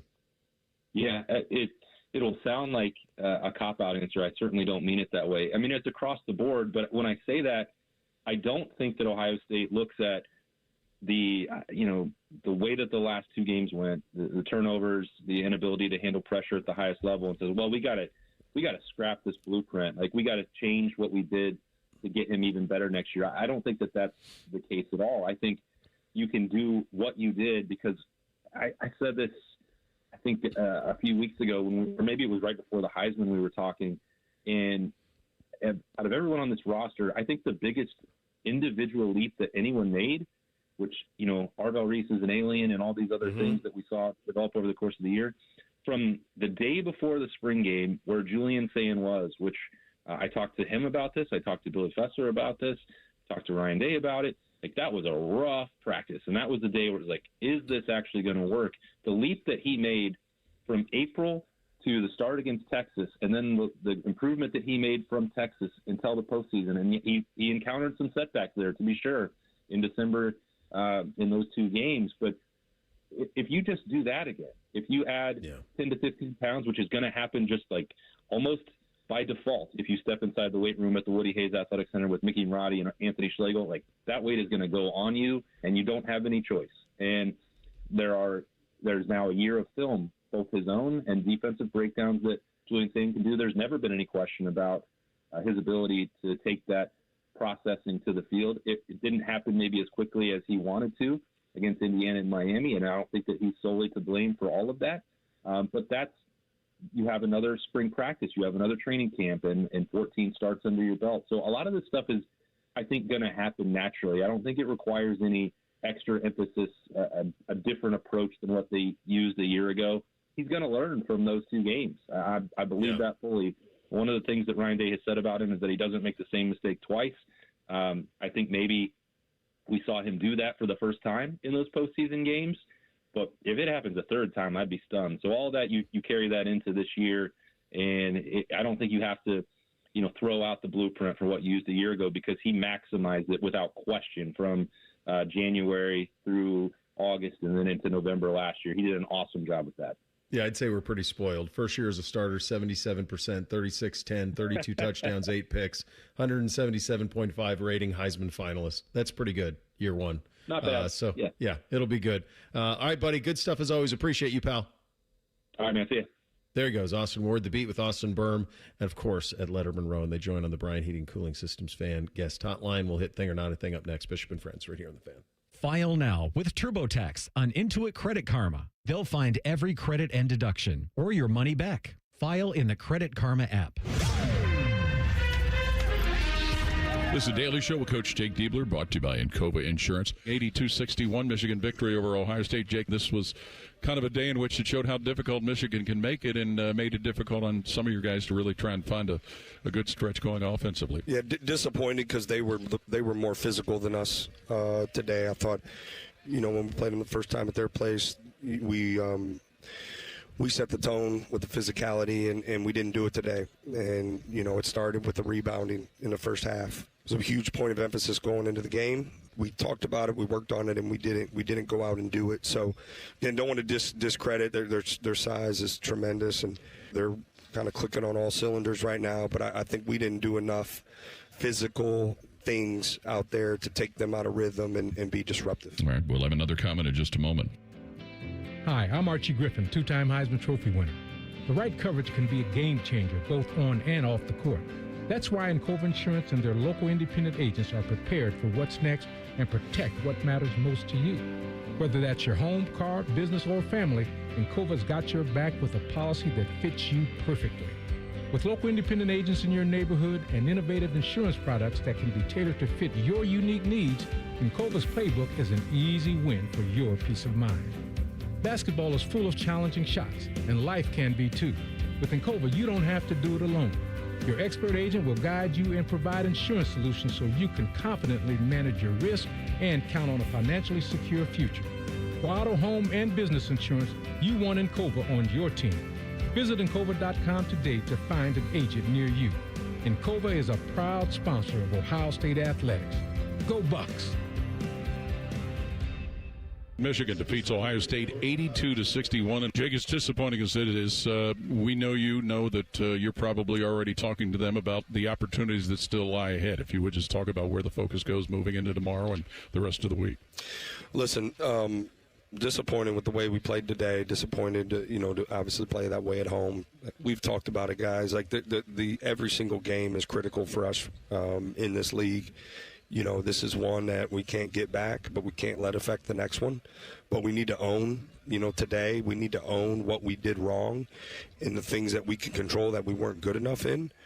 And once we do that and acknowledge that and talk through that, we turn the page and get moving on the next game. But this isn't just a game like this against that team. It's a little different, and so we got to turn the page quickly. We're in the middle of a aggressive schedule with several games in a short period of time, and recovery is going to be really important today.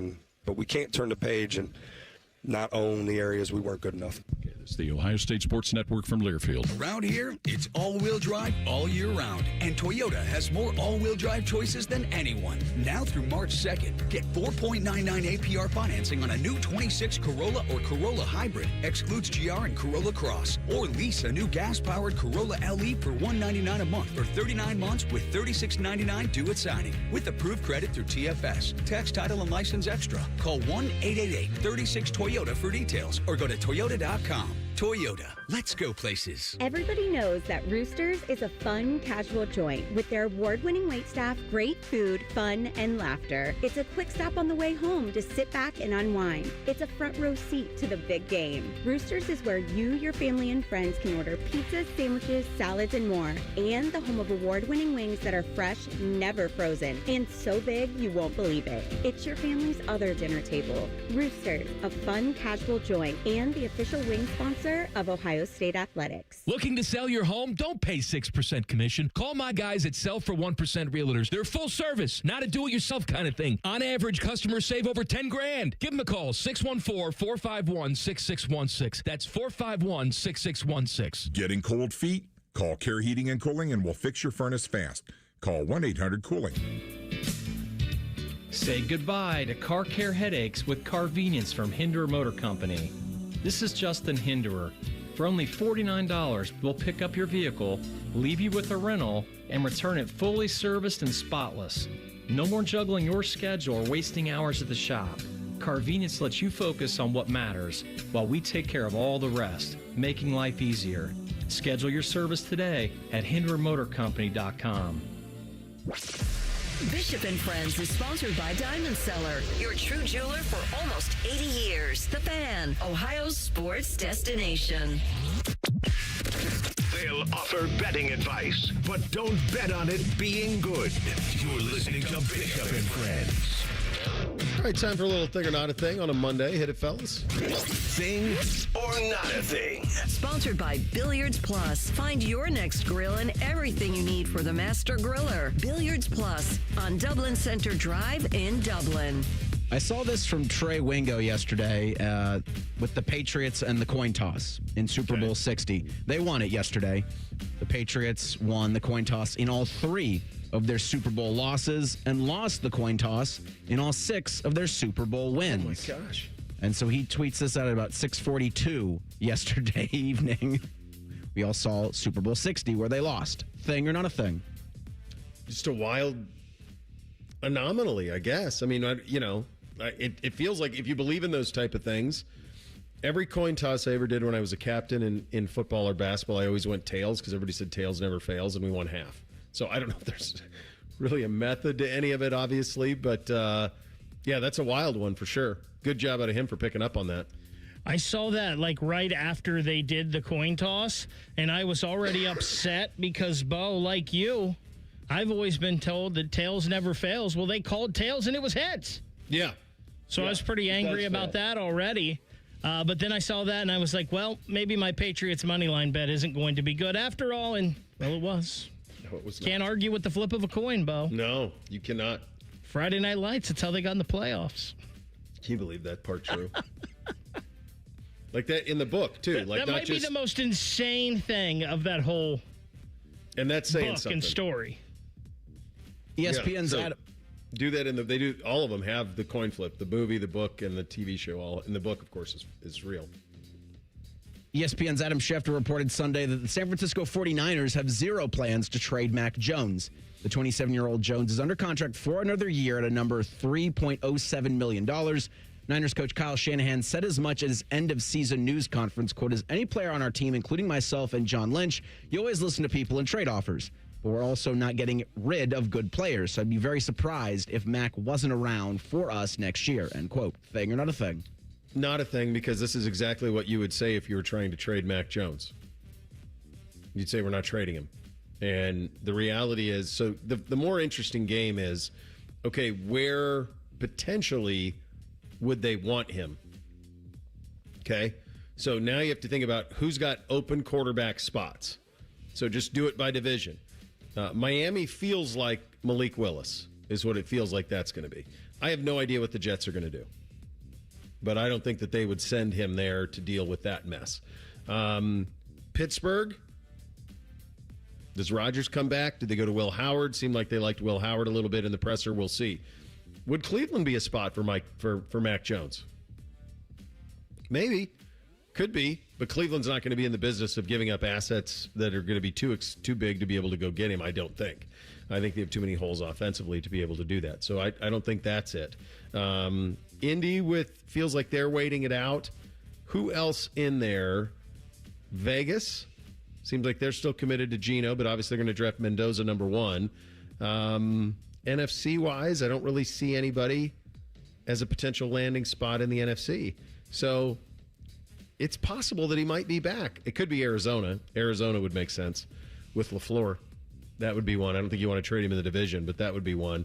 And if the give back is enough, that might inspire something there.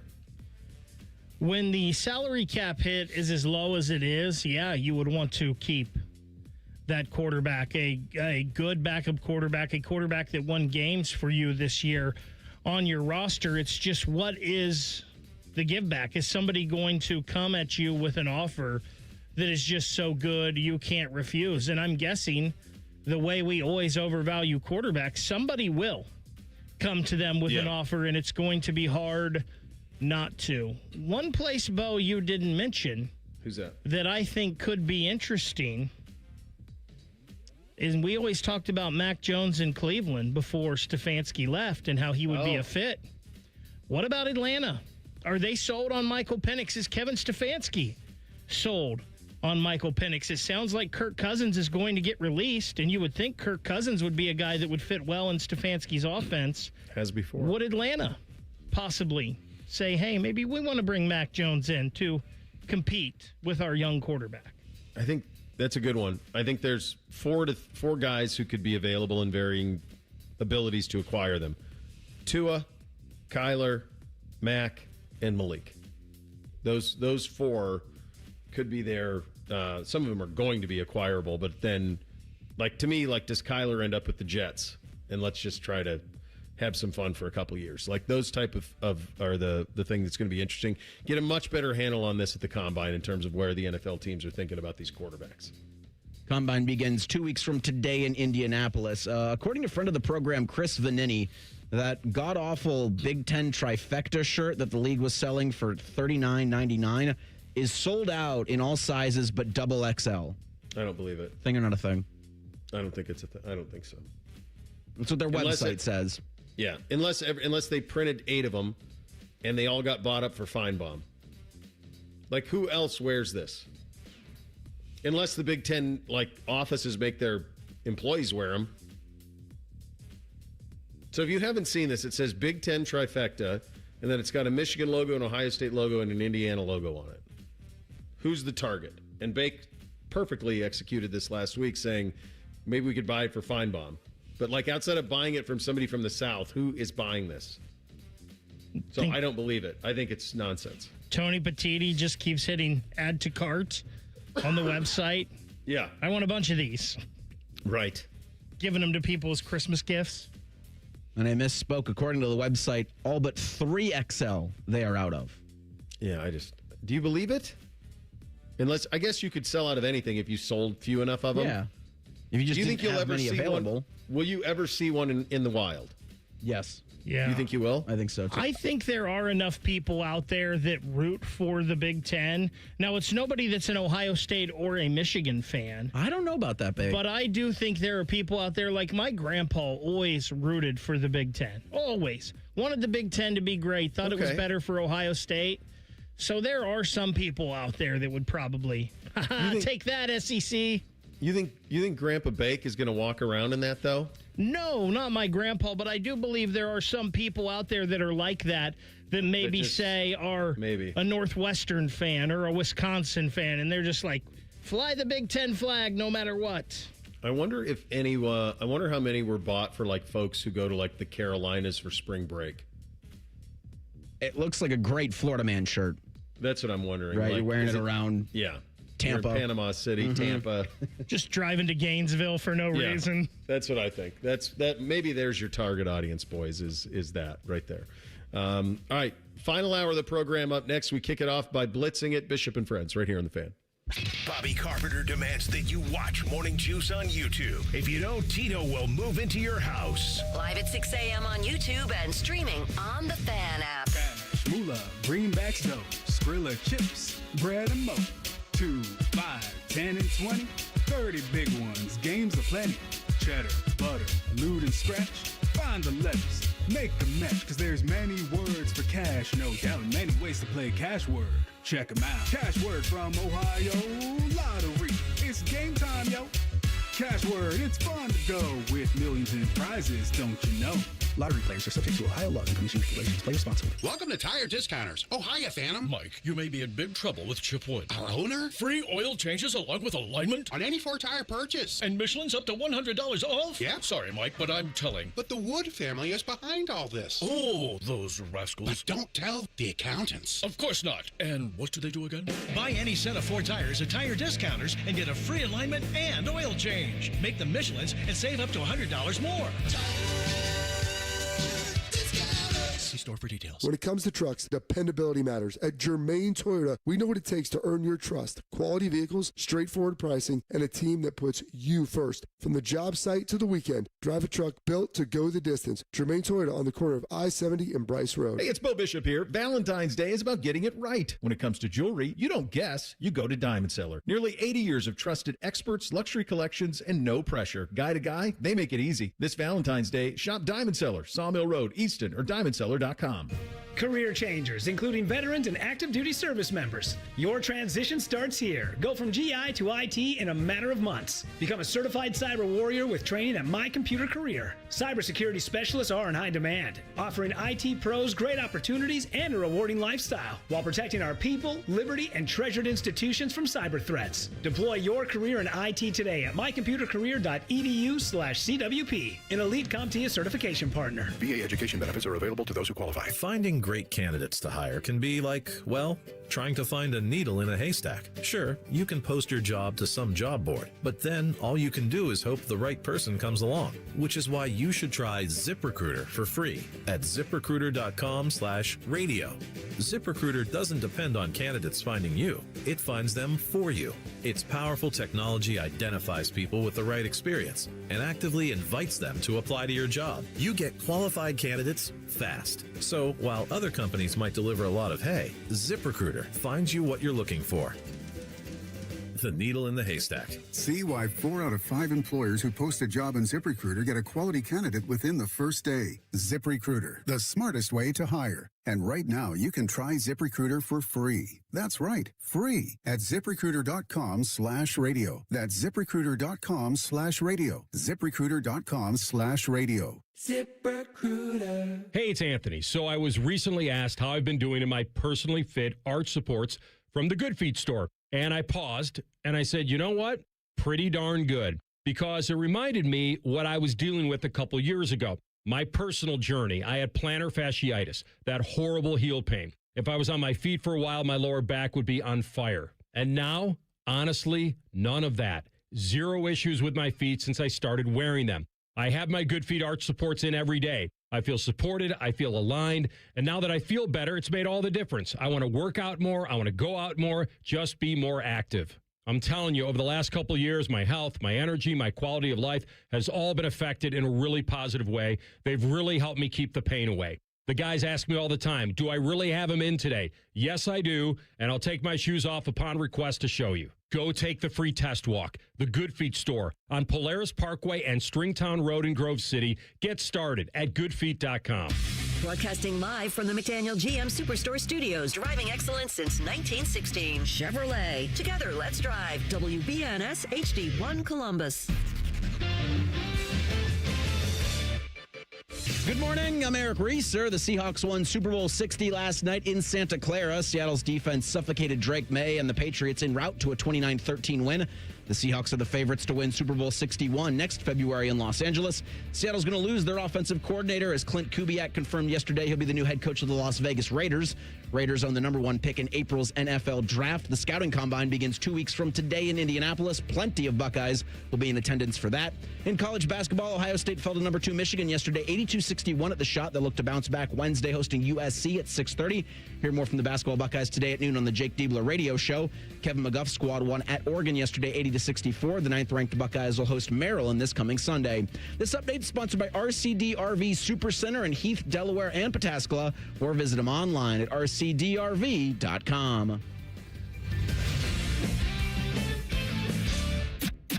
We'll read your emails on the air, but we won't tell you where to send them. Hey, we're not doing all the work for you. This is Bishop and Friends. Right, final hour here on a Super Bowl 60 Reaction Monday edition of the program. Get into the Olympics, Jackson Smith and Jigba's season. My goodness. It's up there. It's up there when you think of the best seasons an Ohio State football player has ever had at the professional level. It's certainly at a very, very short list of it. Before we get to all of that, though, let's blitz the weekend. Hit it, fellas. Bishop and Friends present a Weekend Sports Blitz. All right, I believe I had that. Bake, let's start with you. What did you have? I believe I had that the Phoenix Open is the most fun. The Waste Management Open out there at Scottsdale, TPC at Scottsdale. It's just a blast. And there are some times where it definitely goes too far. And some of the drunkenness and the fights that happen out there that you don't see or hear about. It's definitely a lot. And I believe a security guard somehow accidentally dropped a chair in the middle of Matsuyama's backswing, and he put it in the water. Which caused him to go to the playoff, and that's a little insane, an accident that happens. But it's the most fun. Like, if there's a golf tournament that I have to attend in my life that isn't the Masters or like the British Open, it's by far the Waste Management Open. It's amazing how they just... I wonder who I'm sure we could find it very simply, but whoever just decided, let's put a stadium on a par 3. So good.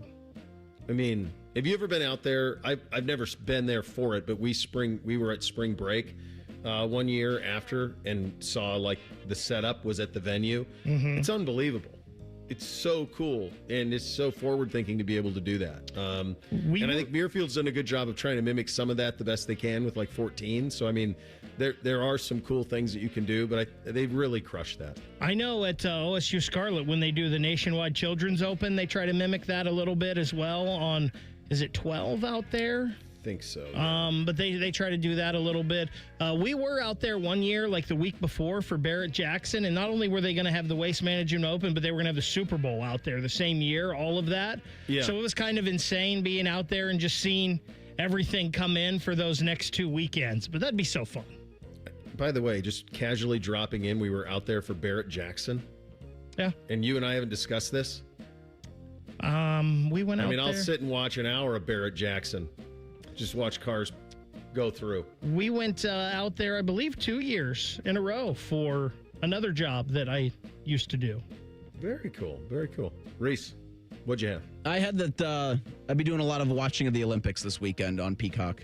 It's cold. Nobody wants to really go outside. So the idea that they can give you any type of Olympic sport you want at any given moment is pretty cool. So good job out of Peacock for having that available, because it added that they had the It's kind of unfair that they were given all of that at the same time.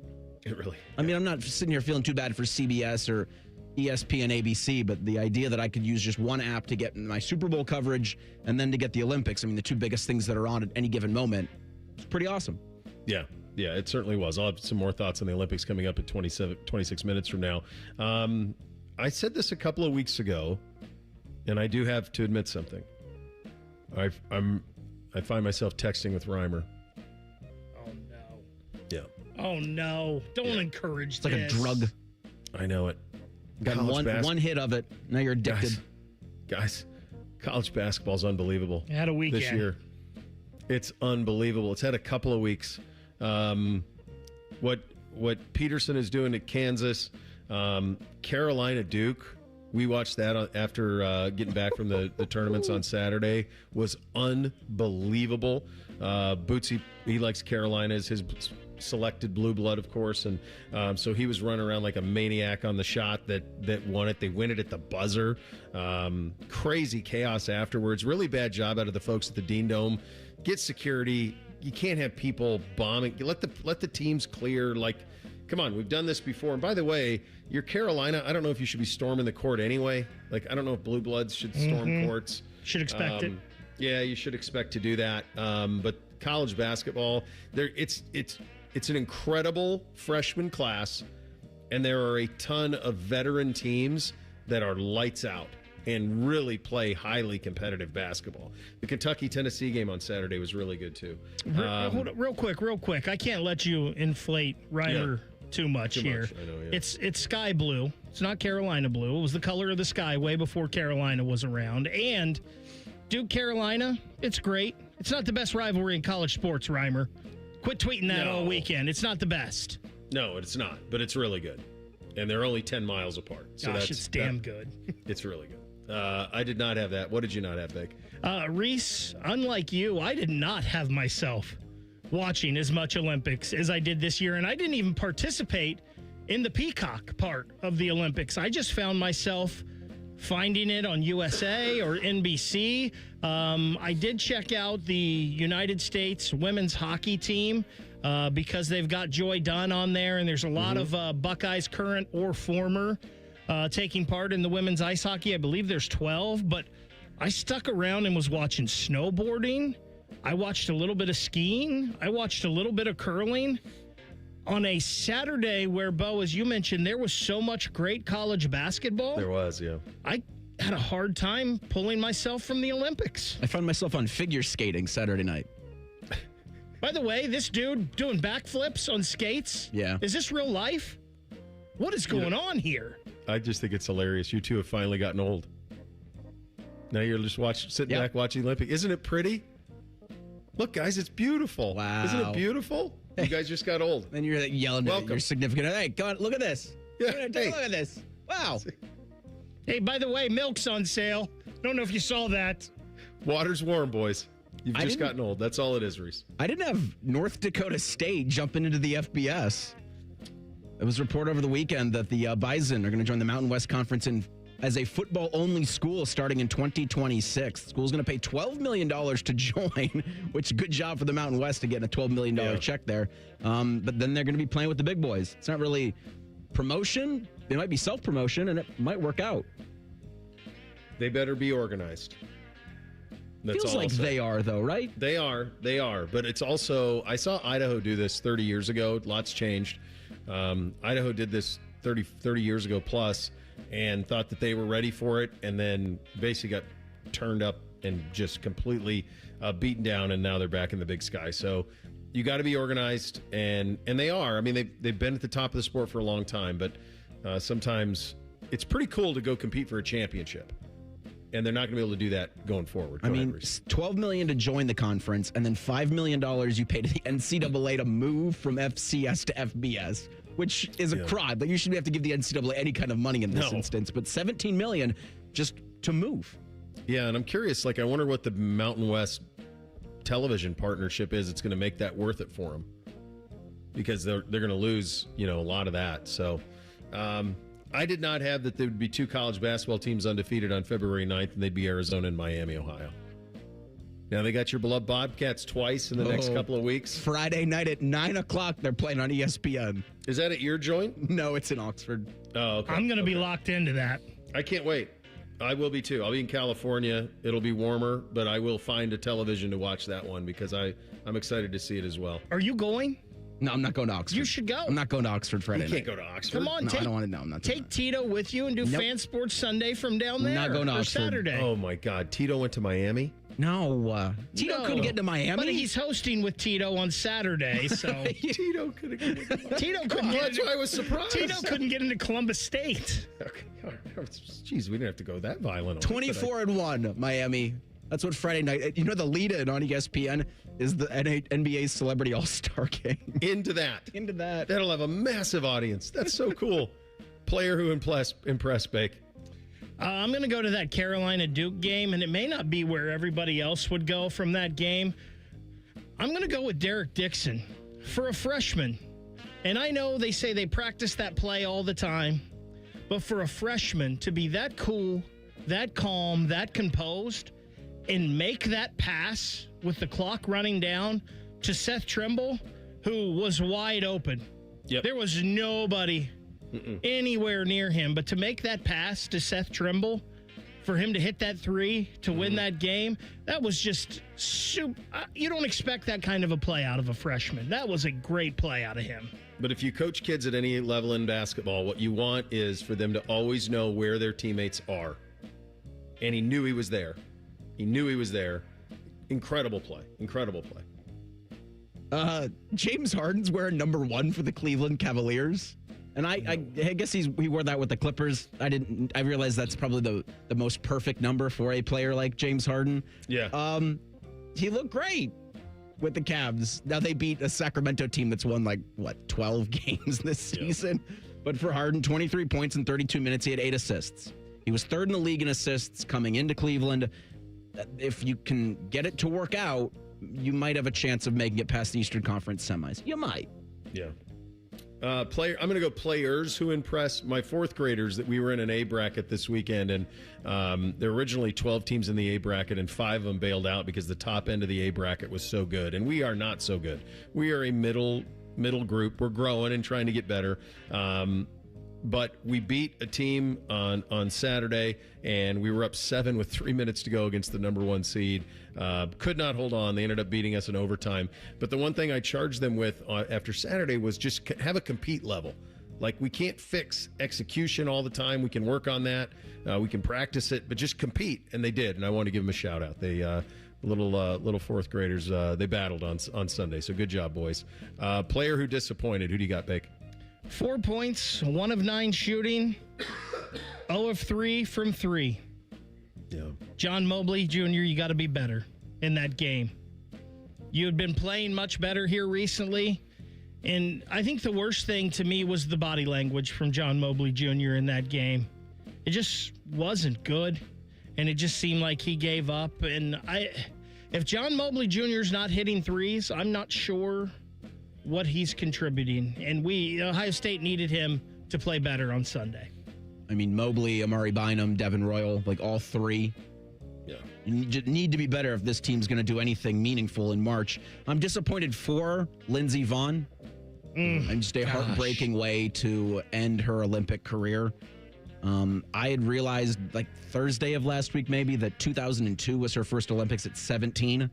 And so for somebody like that, knowing that that's all they've ever known in their life, to have the career she's had has been incredible. But just the injury, and that skiing is so violent because you stop 2 ways: with control or you fall. Mm-hmm. So it was a shame the way it ended. Did you see the video, the up close video that somebody showed of that, and how she just clips that the flag. Just clipped the flag. But you're going so fast, it throws your body. Throw her balance off and then throw her body into a tailspin. I feel like you guys are having a cup of coffee at the Senex in downtown Brady, Montana, with my dad talking about Olympics. I mean, that is what is happening. Sounds so right relaxing. Now. I want to do that. That's where they're at right now. They're doing it. I promise you. What's it, 50 right now? Yeah, probably 76. After the show, Reese and I are going to the Jolly Pirate to have a cup of coffee. There you go. Yeah, just have a chat. We're going to read the newspaper. We're going to read the newspaper and read the newspaper. Talk about what you saw in the Olympics. That's perfect.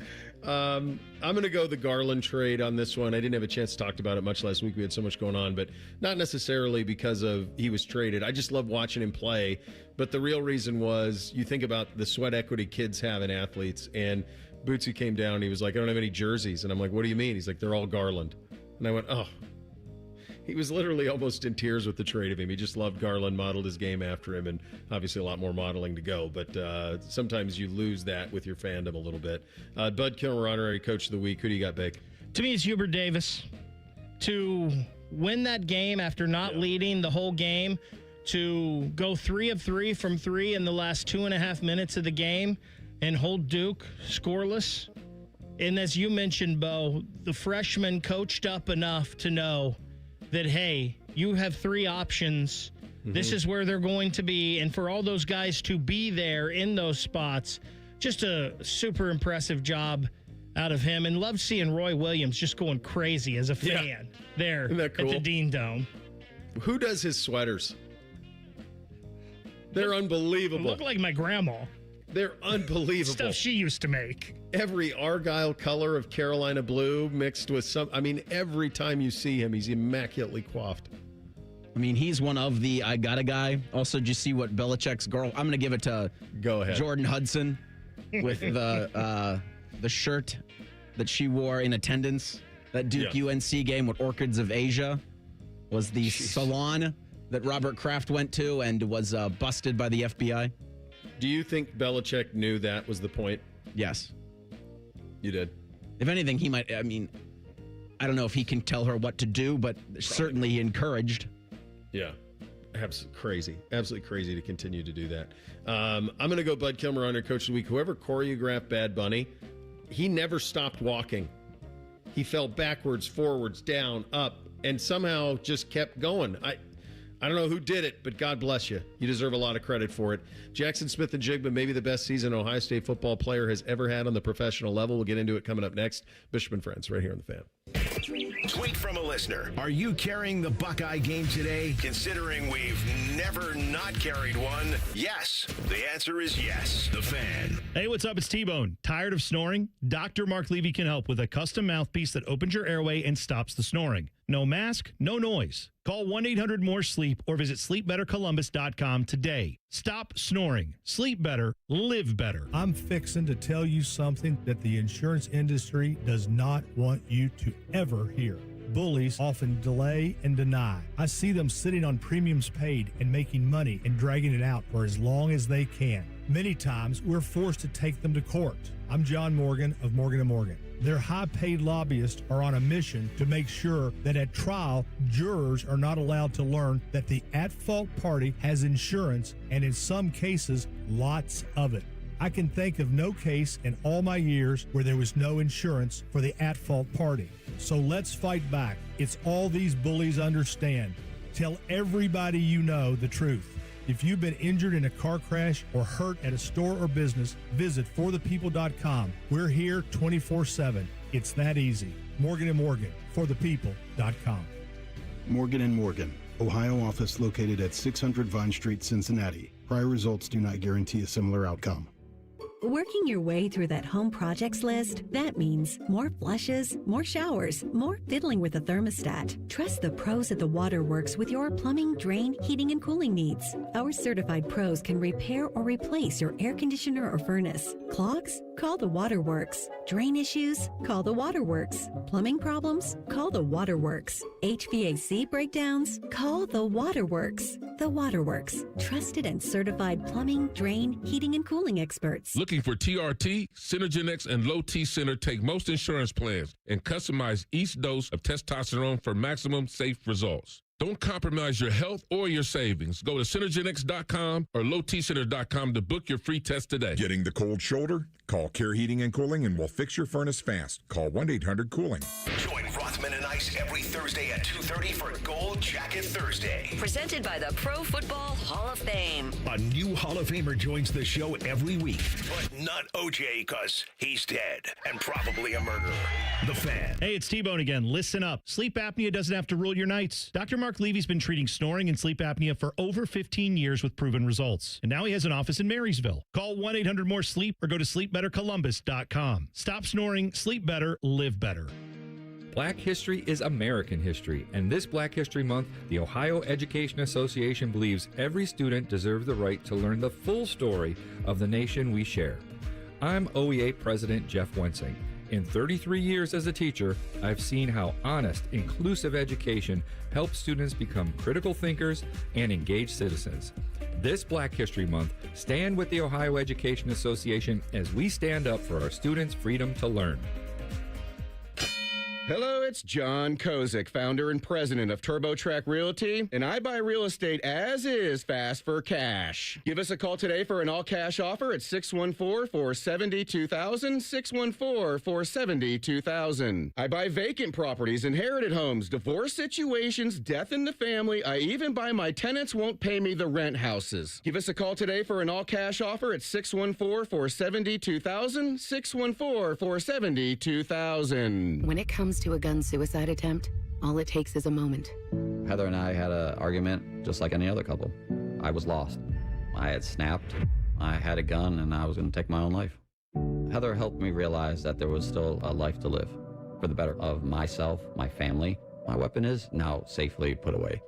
A moment of crisis can happen to anyone. Store your guns, locked, unloaded, and away from ammo. Hear more safe stories at endfamilyfire.org. Brought to you by Brady and the Ad Council.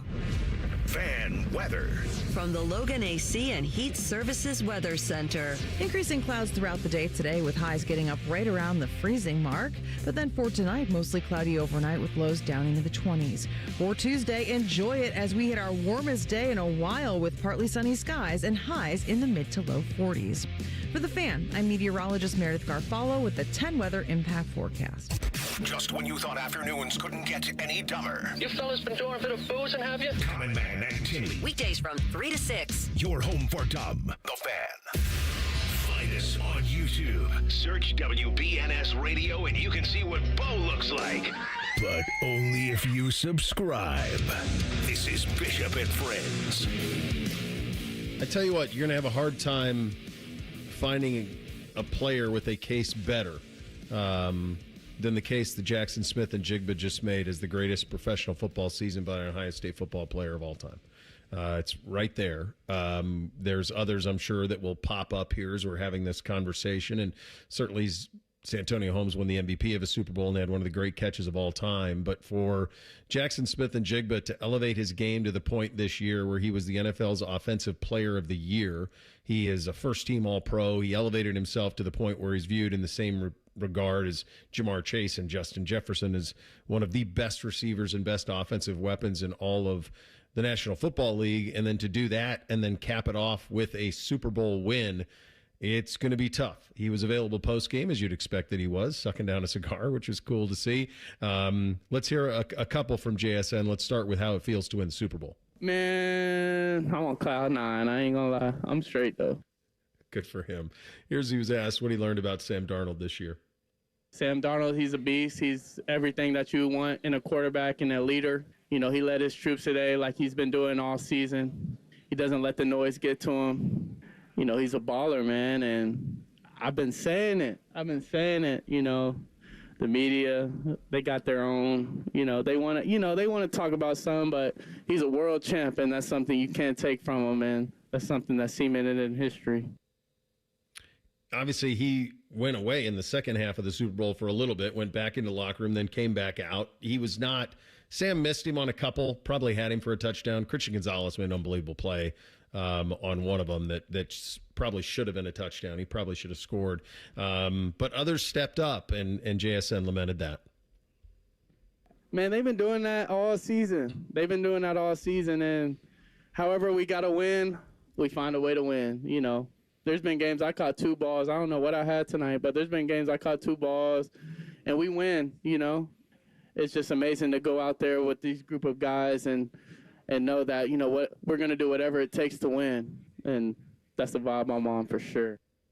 In the big professional sports, the ones that are revenue generating, what are the best single seasons a Buckeye has ever had?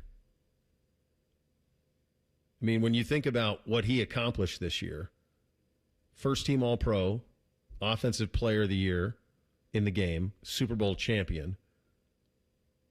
Like, Pace have one when the Rams won the Super Bowl?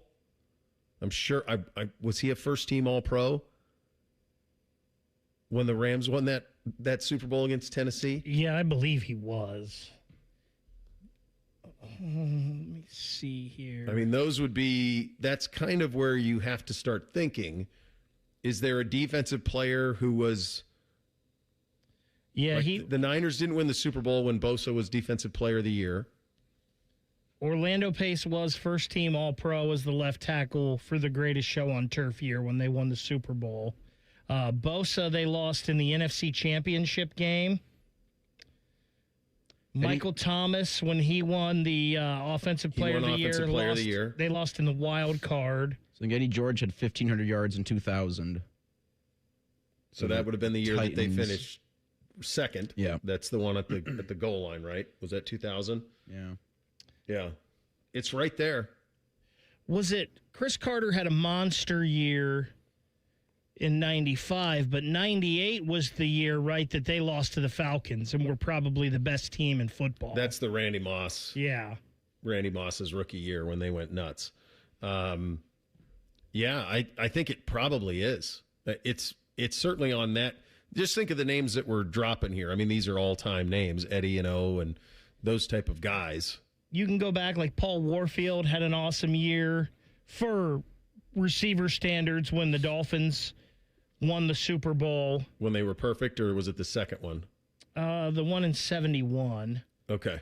I was just thinking about First this. one, I'm sorry. Like even last week, if we were talking about the NFL MVP award, and you go, I think they did it right with Stafford, Drake May, Josh Allen, certainly there. But if you're going like position players, certainly Puka Nacua, but Jackson Smith and Jigba top 10. Yeah. I was actually surprised he wasn't an MVP finalist. But I was happy to see that he won the Offensive Player of the Year. I think the NFL gets that largely right. He's also, one of those ones that I think sometimes, these years stack and we forget, but that is one of the all-time what-if healthies. We never got him. We had the game in the Rose Bowl against Utah, comes back the next year, gets dinged right away, and then is just never there. Then Marv elevates to where he ended up getting, but we never got to see them both. I mean, that is an incredible if those two guys would have just been able to both be healthy that year. I know I say it all the time, but that Rose Bowl, when Olave and Wilson were sitting out and both of them said JSN was better than either of them. Yeah. And we know how good those guys were. And we're like, that's crazy. There's no way. And then I just think of that room that was at that Rose Bowl when Ohio State beat Utah. Chris Olave, Garrett Wilson, Jackson Smith and Jigba, Marvin Harrison Jr., and Emeka Egbuka. Yeah, those five. Wow. I don't think you'll ever see it again. I don't think you will, because I don't think you're never going to see that type of thing again, because you're never going to recruit. You're never going to recruit that depth of talent again at an individual position at a high school, and it's never going to make sense financially to compensate those players. And then the third part is no one's ever going to sit. They're never going to stay that long. No, they're never going to sit and wait a turn. I mean, that part's all that I'll miss that. And we benefited from it around here, obviously, tremendously. But the idea that you could stockpile positions and wait your turn and get there when you were ready to get there, I think all of that is probably done. But he was a marvel. Go ahead, Reese. Well, it's just such a shame, you kind of lament the end of that age where guys, wait their turn and kind of work their way into a starting role to, contribute in the way that the names you just mentioned did, because you could see the finished result. You could see the proof. If you work in this room, if you wait your turn, if you contribute for this team at that position, you're going the first day of the draft and you're going to make an immediate impact on Sundays. Yeah. And like that developed here all stems from that. Yes. Yeah, it does. And that's the thing. I mean, we did that. Georgia did it. Go look at the receiver room. I mean, Georgia did it defensively. Ohio State did it at several positions. Look at some of those Bama receiver rooms that they had in the late teens, early 2000s. Some of those LSU rooms, like that, just coming in waves. We just won't see that again. That part is done. The Olympics off and running. My two compatriots have been pretty locked into it. There's one thing that I just cannot get enough of on the Olympic side of things, and it's just a technology thing where it's all coming together perfectly. We'll get to all of that in 2 minutes. Bishop and Friends right here on The Fan. Hey there, friends. It's Bo Bishop here. You know High Bank for their award-winning spirits, but the food deserves just as much love. Enjoy happy hour with friends, brunch with family, and dinner that never misses. Make your reservation today at highbankco.com. Dine, drink, distill at High Bank. Hey, Columbus, big news. For a limited time, get Uber One free for a full year so you can save on food and rides. That's a $96 value on us. Just use code Columbus. Get 1 year of $0 delivery fees, 10% off eligible food and grocery orders, and up to 6% Uber One credits on rides. Sign up for this limited time offer today using code Columbus and save big with Uber One. Offer valid through 3/31/26. Savings and $0 delivery fee on eligible orders and rides only. Fees and terms apply. See app for details. At Babs R Us, we believe home improvement is life improvement. As the Midwest's fastest growing 5-star bathroom remodeler, we're more than just transformations. We're a community driven by a mission to bring your dreams to life. Our installation team, part of the Babs R Us community, isn't just skilled. They're dedicated to respecting your home. Each day, they bring craftsmanship and hustle, turning your dream space, no matter the size, into reality. Together, we embrace a culture that values diversity, collaboration, and giving back. From supporting local projects to fostering a workplace where every voice is valued, Babs R Us is more than a company. It's a community of experts. We're also expanding locations to create more possibilities for homeowners across the Midwest. Wherever you are, you'll find us ready to turn your dreams into something you can see, feel, and enjoy every day. Right now, get $1,500 off a shower or tub replacement, or $3,000 off a full bathroom remodel. Plus, low to no monthly payments. Call 380-2255 to schedule your free estimate, or go to babsrus.com. Babs R Us, where dreams soak in. Day one, the hardest day. The day you hear, "This is a type of blood cancer." At the Leukemia and Lymphoma Society, we are here to help you move past day one. To learn more and get help on any day, visit LLS.org or call 1-800-955-4572. All your favorite fan shows are available when you want them. Head to 971thefan.com and hit that subscribe button. The Fan, Ohio sports destination. Connect with the show on X at 971BFS. Jump in our YouTube chat Or just send a raven. You're listening to Bishop and Friends. Olympics have been underway for almost a week now. Started last Wednesday, opening ceremonies on Friday, and then throughout the weekend. You guys have talked that you've watched quite a bit of it. I have not yet seen much of it, just with being under the weather and then so much of the youth sports stuff that I had over the weekend. But do you know who Breezy Johnson is? She's a skier, correct? Yeah, she's the gold medalist in the women's downhill. She won it. She actually won it.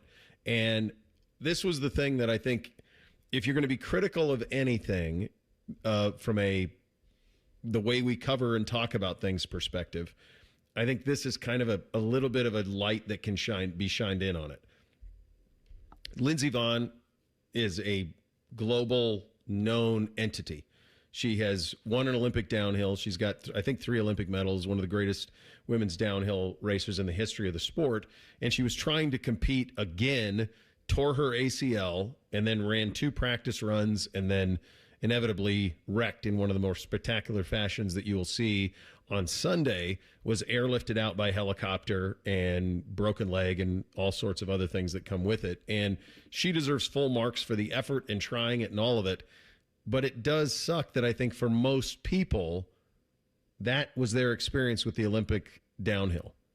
And they didn't pay attention to the fact that an American actually won gold. The other one won it. Breezy Johnson won gold in the downhill. And that's that battle that if you're NBC, you're trying to, that's a never-ending conversation of your coverage. Everybody knows who Lindsay is. It's an easy barrier to entry, right? I mean, my God, she's probably as famous Olympian as we've had in the last 25 years. Dated Tiger Woods, all of it. Has been on the coverage in recent years. PK Subban as well. But from the standpoint of how do you balance, this is the barrier of entry that's really low. Everybody knows who Lindsey Vonn is. We've got to cover this, but also not shortchange. And I'm not suggesting they did or didn't. I'm just saying that when I woke up yesterday afternoon, after when I was checking phones and stuff and just seeing what happened in the Olympics, I didn't even realize that an American actually won gold, because all of the coverage was around Lindsey Vonn. And we actually had a gold medalist. So you guys are producers. You've been in this. I produce stuff. How do you balance that between the story of Vaughn and the reality that an American won gold? I don't know if you do. You know what the story is. And, because you've gone into it with the kind of agenda setting already. Like, you've gone into the Milan Cortina games with who are the biggest stories, what's the biggest thing here. And Lindsey Vonn was certainly at the top of the list for an American viewing perspective. No doubt. She's, one of the faces of the Winter Olympics. She's the name that everybody knows. I think there's a men's figure skater, but he's the quad god, more so known than what his actual name is.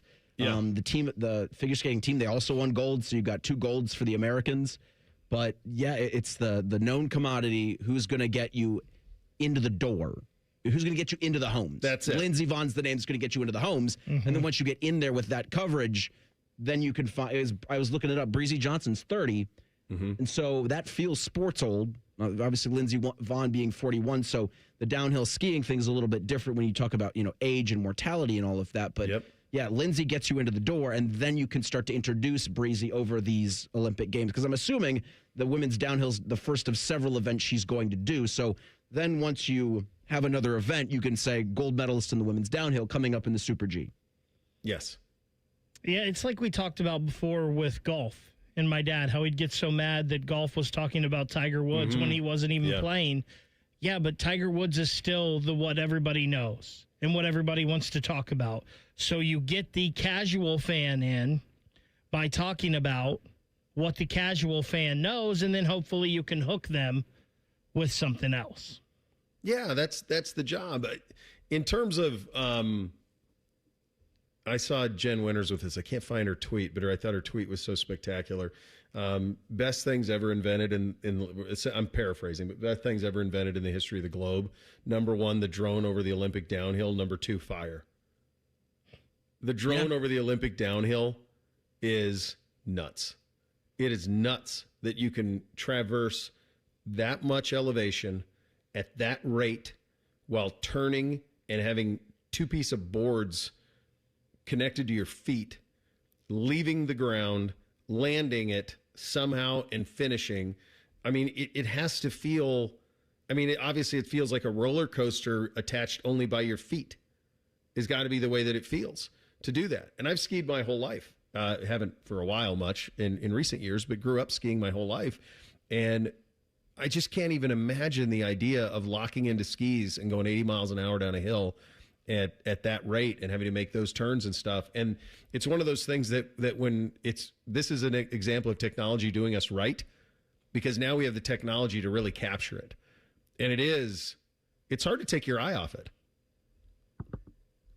Just the spectacle. Yes. Right, of some of those events. Like, I'm looking at the schedule for today, and there's like the ski jumping, the snowboard, the Big Air final is today. Like, just the stuff that you don't get at any other time. Because there are world championships, and there are, invitationals all over the world with this, but this is really the time to, and that goes back to the story, is how do you, balance what we've got in this spectacle that you don't ever get, but to get people invested in that, or to get them to at least interested in checking it out, you need the Lindsey Vonn 41-year-old trying to make a comeback thing. And so that's what would, to answer your earlier question, be the reason for why it's all focused coverage-wise on that, and maybe some on the quad god. And, Bo, maybe that's why I was so into the snowboarding the other day, is some of these angles, like when they come down and they do the snowboard. Yeah. Okay, it's just this wide shot. You see it, all of that. But some of the replays they have of it, and you can see, like, exactly how these people land, like if their hand touch, like all these things. And then those replays, it's like the best promotion ever for whatever board or company these guys are repping, because all you see is the Yamaha or, Yonex or whatever snowboard company brand they're using. It's like the greatest advertisement ever. But, yeah, some of the shots that they have on the replays is like, wow. And you don't even see that when it first happens. No, and I do think so. I think the technology is a big part of it. I think that there are so many things that hit with it. I think the weather here helps. right? I mean, it's brutal. It's been brutal cold for months, and so I think you're looking for something as an escape. And then I think another thing that helps is, I mean, let's be honest, wasn't the last one in China? Remember that? And they had like the waste plant that was right next door. Like, it helps when it's in Milan. And you got the Alps. Yeah, the views are really pretty here.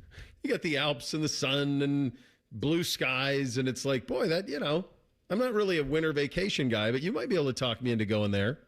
Speaking of that, Bo, I watched the Miracle on Ice documentary that they have on Netflix right now. Okay, how was it? It was great, but it was so interesting to see how far, like, the Olympics have come. And they talk about Lake Placid, and some of the scenery in Lake Placid is awesome with the mountains in the background and whatnot, but there's nothing. And then all of a sudden, boom, you're in this town, and they literally had the speed skating rink in the front lawn of the high school. Like, it wasn't in an arena. Really? Or a dome. It's outside, and, like, the steps to the high school were right there. It's just so interesting how far the Olympics have come in those 45 years, because you wouldn't even think of them doing speed skating outside, let alone on the lawn of a high school. It was a bad job out of me earlier in the show when we did the Weekend Blitz, because Andrea Bocelli did the opening ceremony. He sang in that thing. Then he hopped on a private jet and performed at the Schottenstein Center. I think that was Saturday night was his performance at the Schott. Wait, hold on. Iron Man. Hold on. Uh-huh. Bocelli sang Friday night in the opening ceremonies in Milan. Yeah. Hopped a jet and flew to Columbus. Yeah. Insane. It's pretty good. I mean, here I am talking about Tirico hosting both things. I mean, like, that's getting after it. We will have we're going to get a lot of Olympics here in the next few years. You got this one, obviously, the time difference, but then 2028, we're back here stateside, LA hosting that. Columbus. Yeah, for the soccer, we'll get a little bit of that. Then French Alps in 2030, then Brisbane in 2032, and then 2034 Winter Olympics back here stateside. That will be in Utah at Salt Lake City. I wonder if Denver just can't do it, because this is the second Salt Lake Olympics we've had. Is Denver just not equipped? What do I got to do to get Montana an Olympic bid? We can do it, boys. We got to build a lot. No, but there's a Four Seasons, I believe, now in Big Sky, so we're getting there. That Los Angeles one, they've got a lot of obviously the soccer events in different points around the country, but they've got the kayak slalom. All of that's taking place in Oklahoma City. Like, somehow Oklahoma City has built infrastructure to do kayaking Olympic events. That is so fascinating. By the way, talking about the Andrea Bocelli situation, Dave Metzold had a great tweet about that. He says, the crazy part is he comes to the shot the day after performing at the opening ceremonies of the Winter Olympics. It's like Scotty Scheffler coming to play Raymond after winning the Masters. That's low-hanging fruit for Mets, but that's a good play. That's a very good play. Yeah, aesthetically very different. The Alps, the shot, very different operations. We'll get you three things on a Monday up next. Bishop and Friends right here on The Fan. Hair Volume from New Nordic will make your hair look thick and healthy. Hair Volume is available online at Amazon and newnordicusa.com or in the hair care aisle at your local CVS. This Buckeye Football Impact Report is brought to you locally by Hyde Park Prime Steakhouse on The Fan, Ohio's sports destination. Ohio State football Impact Report. With former offensive coordinator and wide receivers coach Brian Hartline leaving to be South Florida's next head coach, Ryan Day brought in Cortez Hankton as his next wide receivers coach. Hankton spent 4 years as receivers coach at LSU and brings 12 years of experience coaching the position to Day's staff. Cortez is somebody that not only made an impact on some of the guys that are already here in the recruiting process, but he's coached some really high-end guys. And it doesn't take long for you to spend some time with him to realize just how intelligent he is, how much he relates well to the players. When we brought him on a visit, we kind of had him go in the room with some of the receivers, and by the end, they got out of the meeting, they were all nodding their head like, this is our guy. And I think it's important for them to have some ownership with that. So, he's off to a good start. So that was an important part of it. This report brought to you by Safe Light Auto Glass. This is Tyler Danberg on the Ohio State Sports Network from Learfield. Hi, this is Paul Keels. This Buckeye season, don't let a broken windshield ruin your game plan. Safelite Auto Glass makes it easy to get your windshield fixed with their mobile glass shops all over Central Ohio. They can come to you anywhere, giving Buckeye fans more time for game time. OH? Man, I love that. Schedule at safelight.com. Safelight Autoglass is a proud sponsor of Ohio State Athletics. Safelight Repair, Safelight Replace.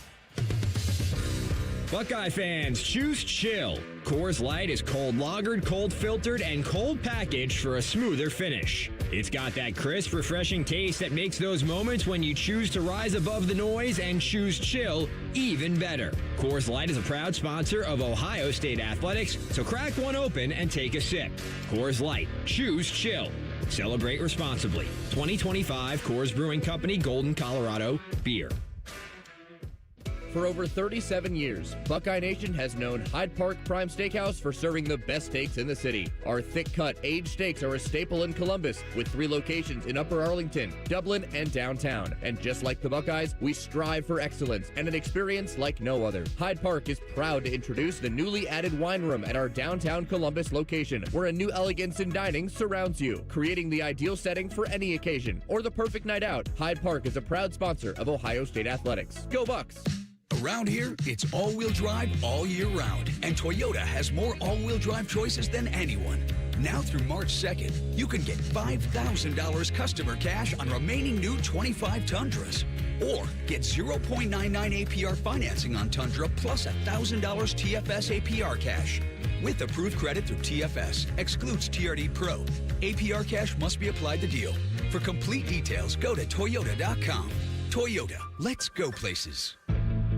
I love Right Pack Credit Union because they're solution driven. I feel valued as a member. They're focused on the latest technology and the personal connections.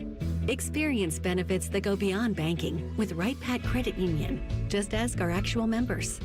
I definitely recommend Right Pack to all my family and friends as a credit union of choice. Visit one of our Columbus area Right Pack Credit Union member centers near you. Based on individual members' experiences, results may vary. Looking for TRT, Synergenics, and Low T Center, take most insurance and customize each dose of testosterone for maximum safe results. Don't compromise your health or your savings. Go to Synergenics.com or LowTCenter.com to book your free test today. Working your way through that home projects list, more flushes, more showers, more fiddling with the thermostat. Trust the pros at the Waterworks for all your plumbing, drain, heating, and cooling needs. Call the Waterworks. Trusted and certified plumbing, drain, heating, and cooling experts. Welcome to Tire Discounters. Oh, hiya, Phantom. Mike, you may be in big trouble with Chip Wood. Our owner? Free oil changes along with alignment? On any 4-tire purchase. And Michelin's up to $100 off? Yeah. Sorry, Mike, but I'm telling. But the Wood family is behind all this. Oh, those rascals. But don't tell the accountants. Of course not. And what do they do again? Buy any set of 4 tires at Tire Discounters and get a free alignment and oil change. Make them Michelin's and save up to $100 more. See store for details. As the old saying goes, size matters. At Morgan & Morgan, we have over 1,000 lawyers and nearly 6,000 people on staff. But at the core, this is and always has been a family business. Our family watching out for your family. Call us or email us 24 hours a day, 7 days a week, even on a Saturday or a Sunday. And if you ever have a problem, call our mom. Morgan & Morgan. For the people and your family. Injured? Dial pound law. Morgan & Morgan, Ohio office located at 600 Vine Street, Cincinnati. Prior results do not guarantee a similar outcome. Bishop and Friends is sponsored by Diamond Seller, your true jeweler for almost 80 years. The Fan, Ohio's sports destination. Our top men are working on everything except this show. We have top men working on it right now. Who? Top men. You're listening to Bishop and Friends. Hey, Reese, what do you have on the poll today? Daily Fan Poll asks, which do you think's more likely to happen next season in the NFL? Your options are Browns win the Super Bowl, Bengals win the Super Bowl, or the apocalypse. Which I guess the apocalypse would mean more than the NFL because, that's curtains for all of us. 67% of respondents to the Daily Fan Poll say the apocalypse is more likely than the Bengals or Browns winning the Super Bowl.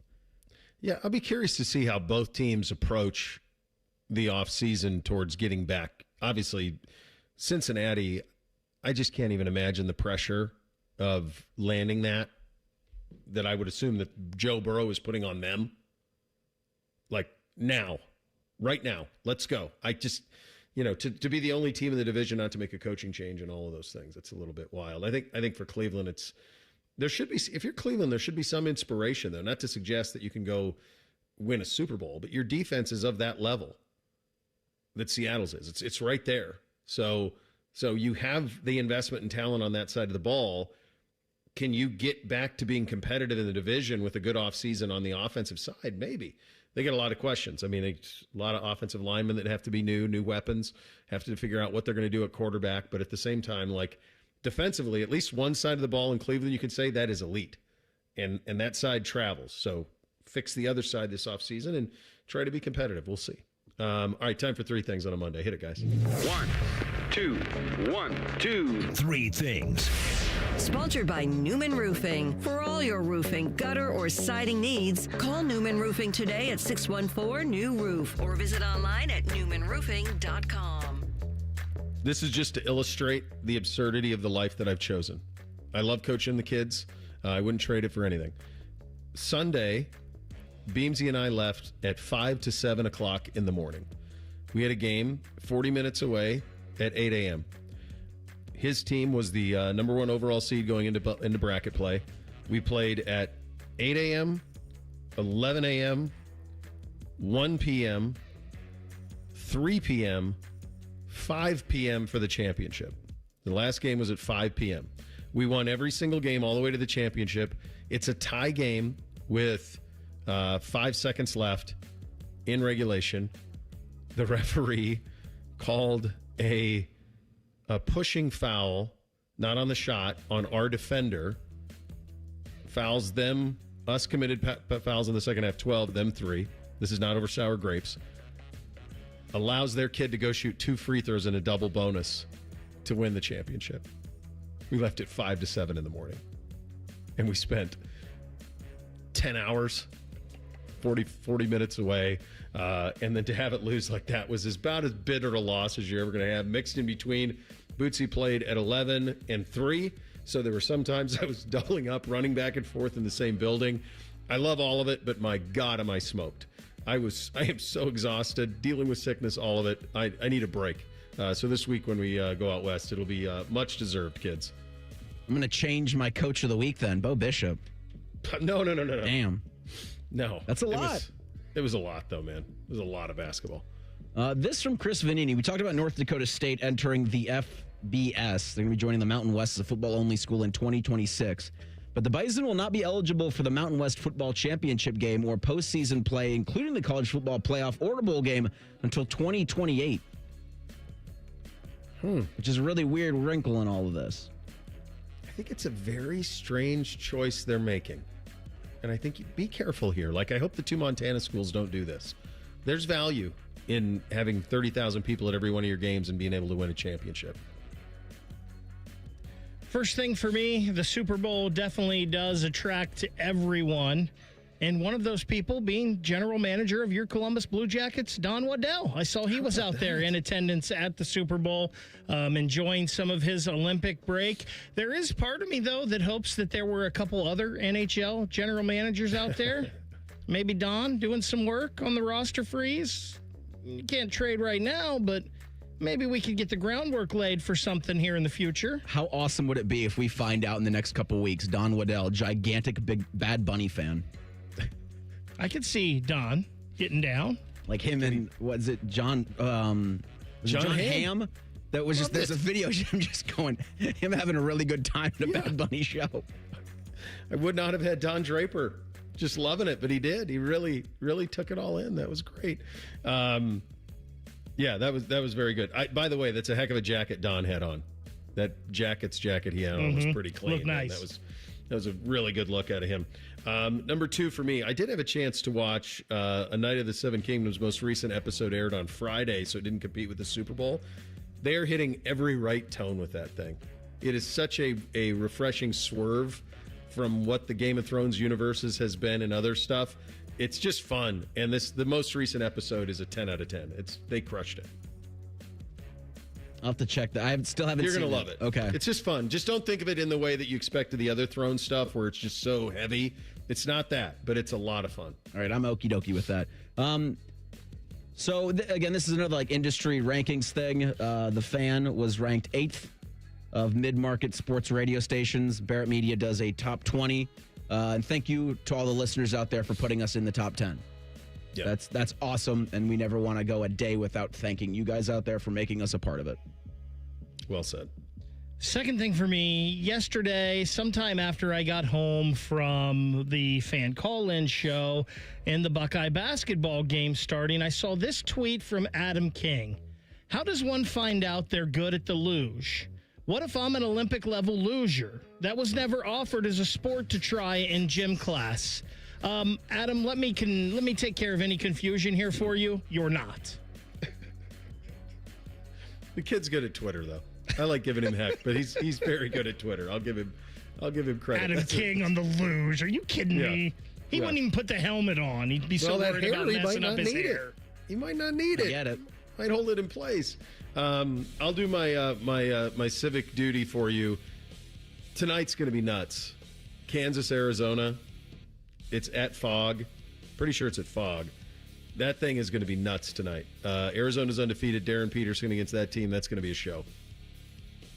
I guess I'm rooting for Kansas in this because I can't have Miami, the only unblemished team in the country. I can't have the Miami Red Hawks. There you go. Be the only unblemished team. At 9 o'clock, Cavs at Nuggets. It's on NBC if you're interested. Yeah. Kansas, it is at Fog. It's at 9 o'clock. Final thing for me, that music means the Jake Diebler show is next. Speaking of Adam King, he'll join Rothman and Ice at 1:30 and Fitzsimmons 2:30. You have that to look forward to, which is nice. We're back tomorrow. Bishop and Friends right here on The Fan.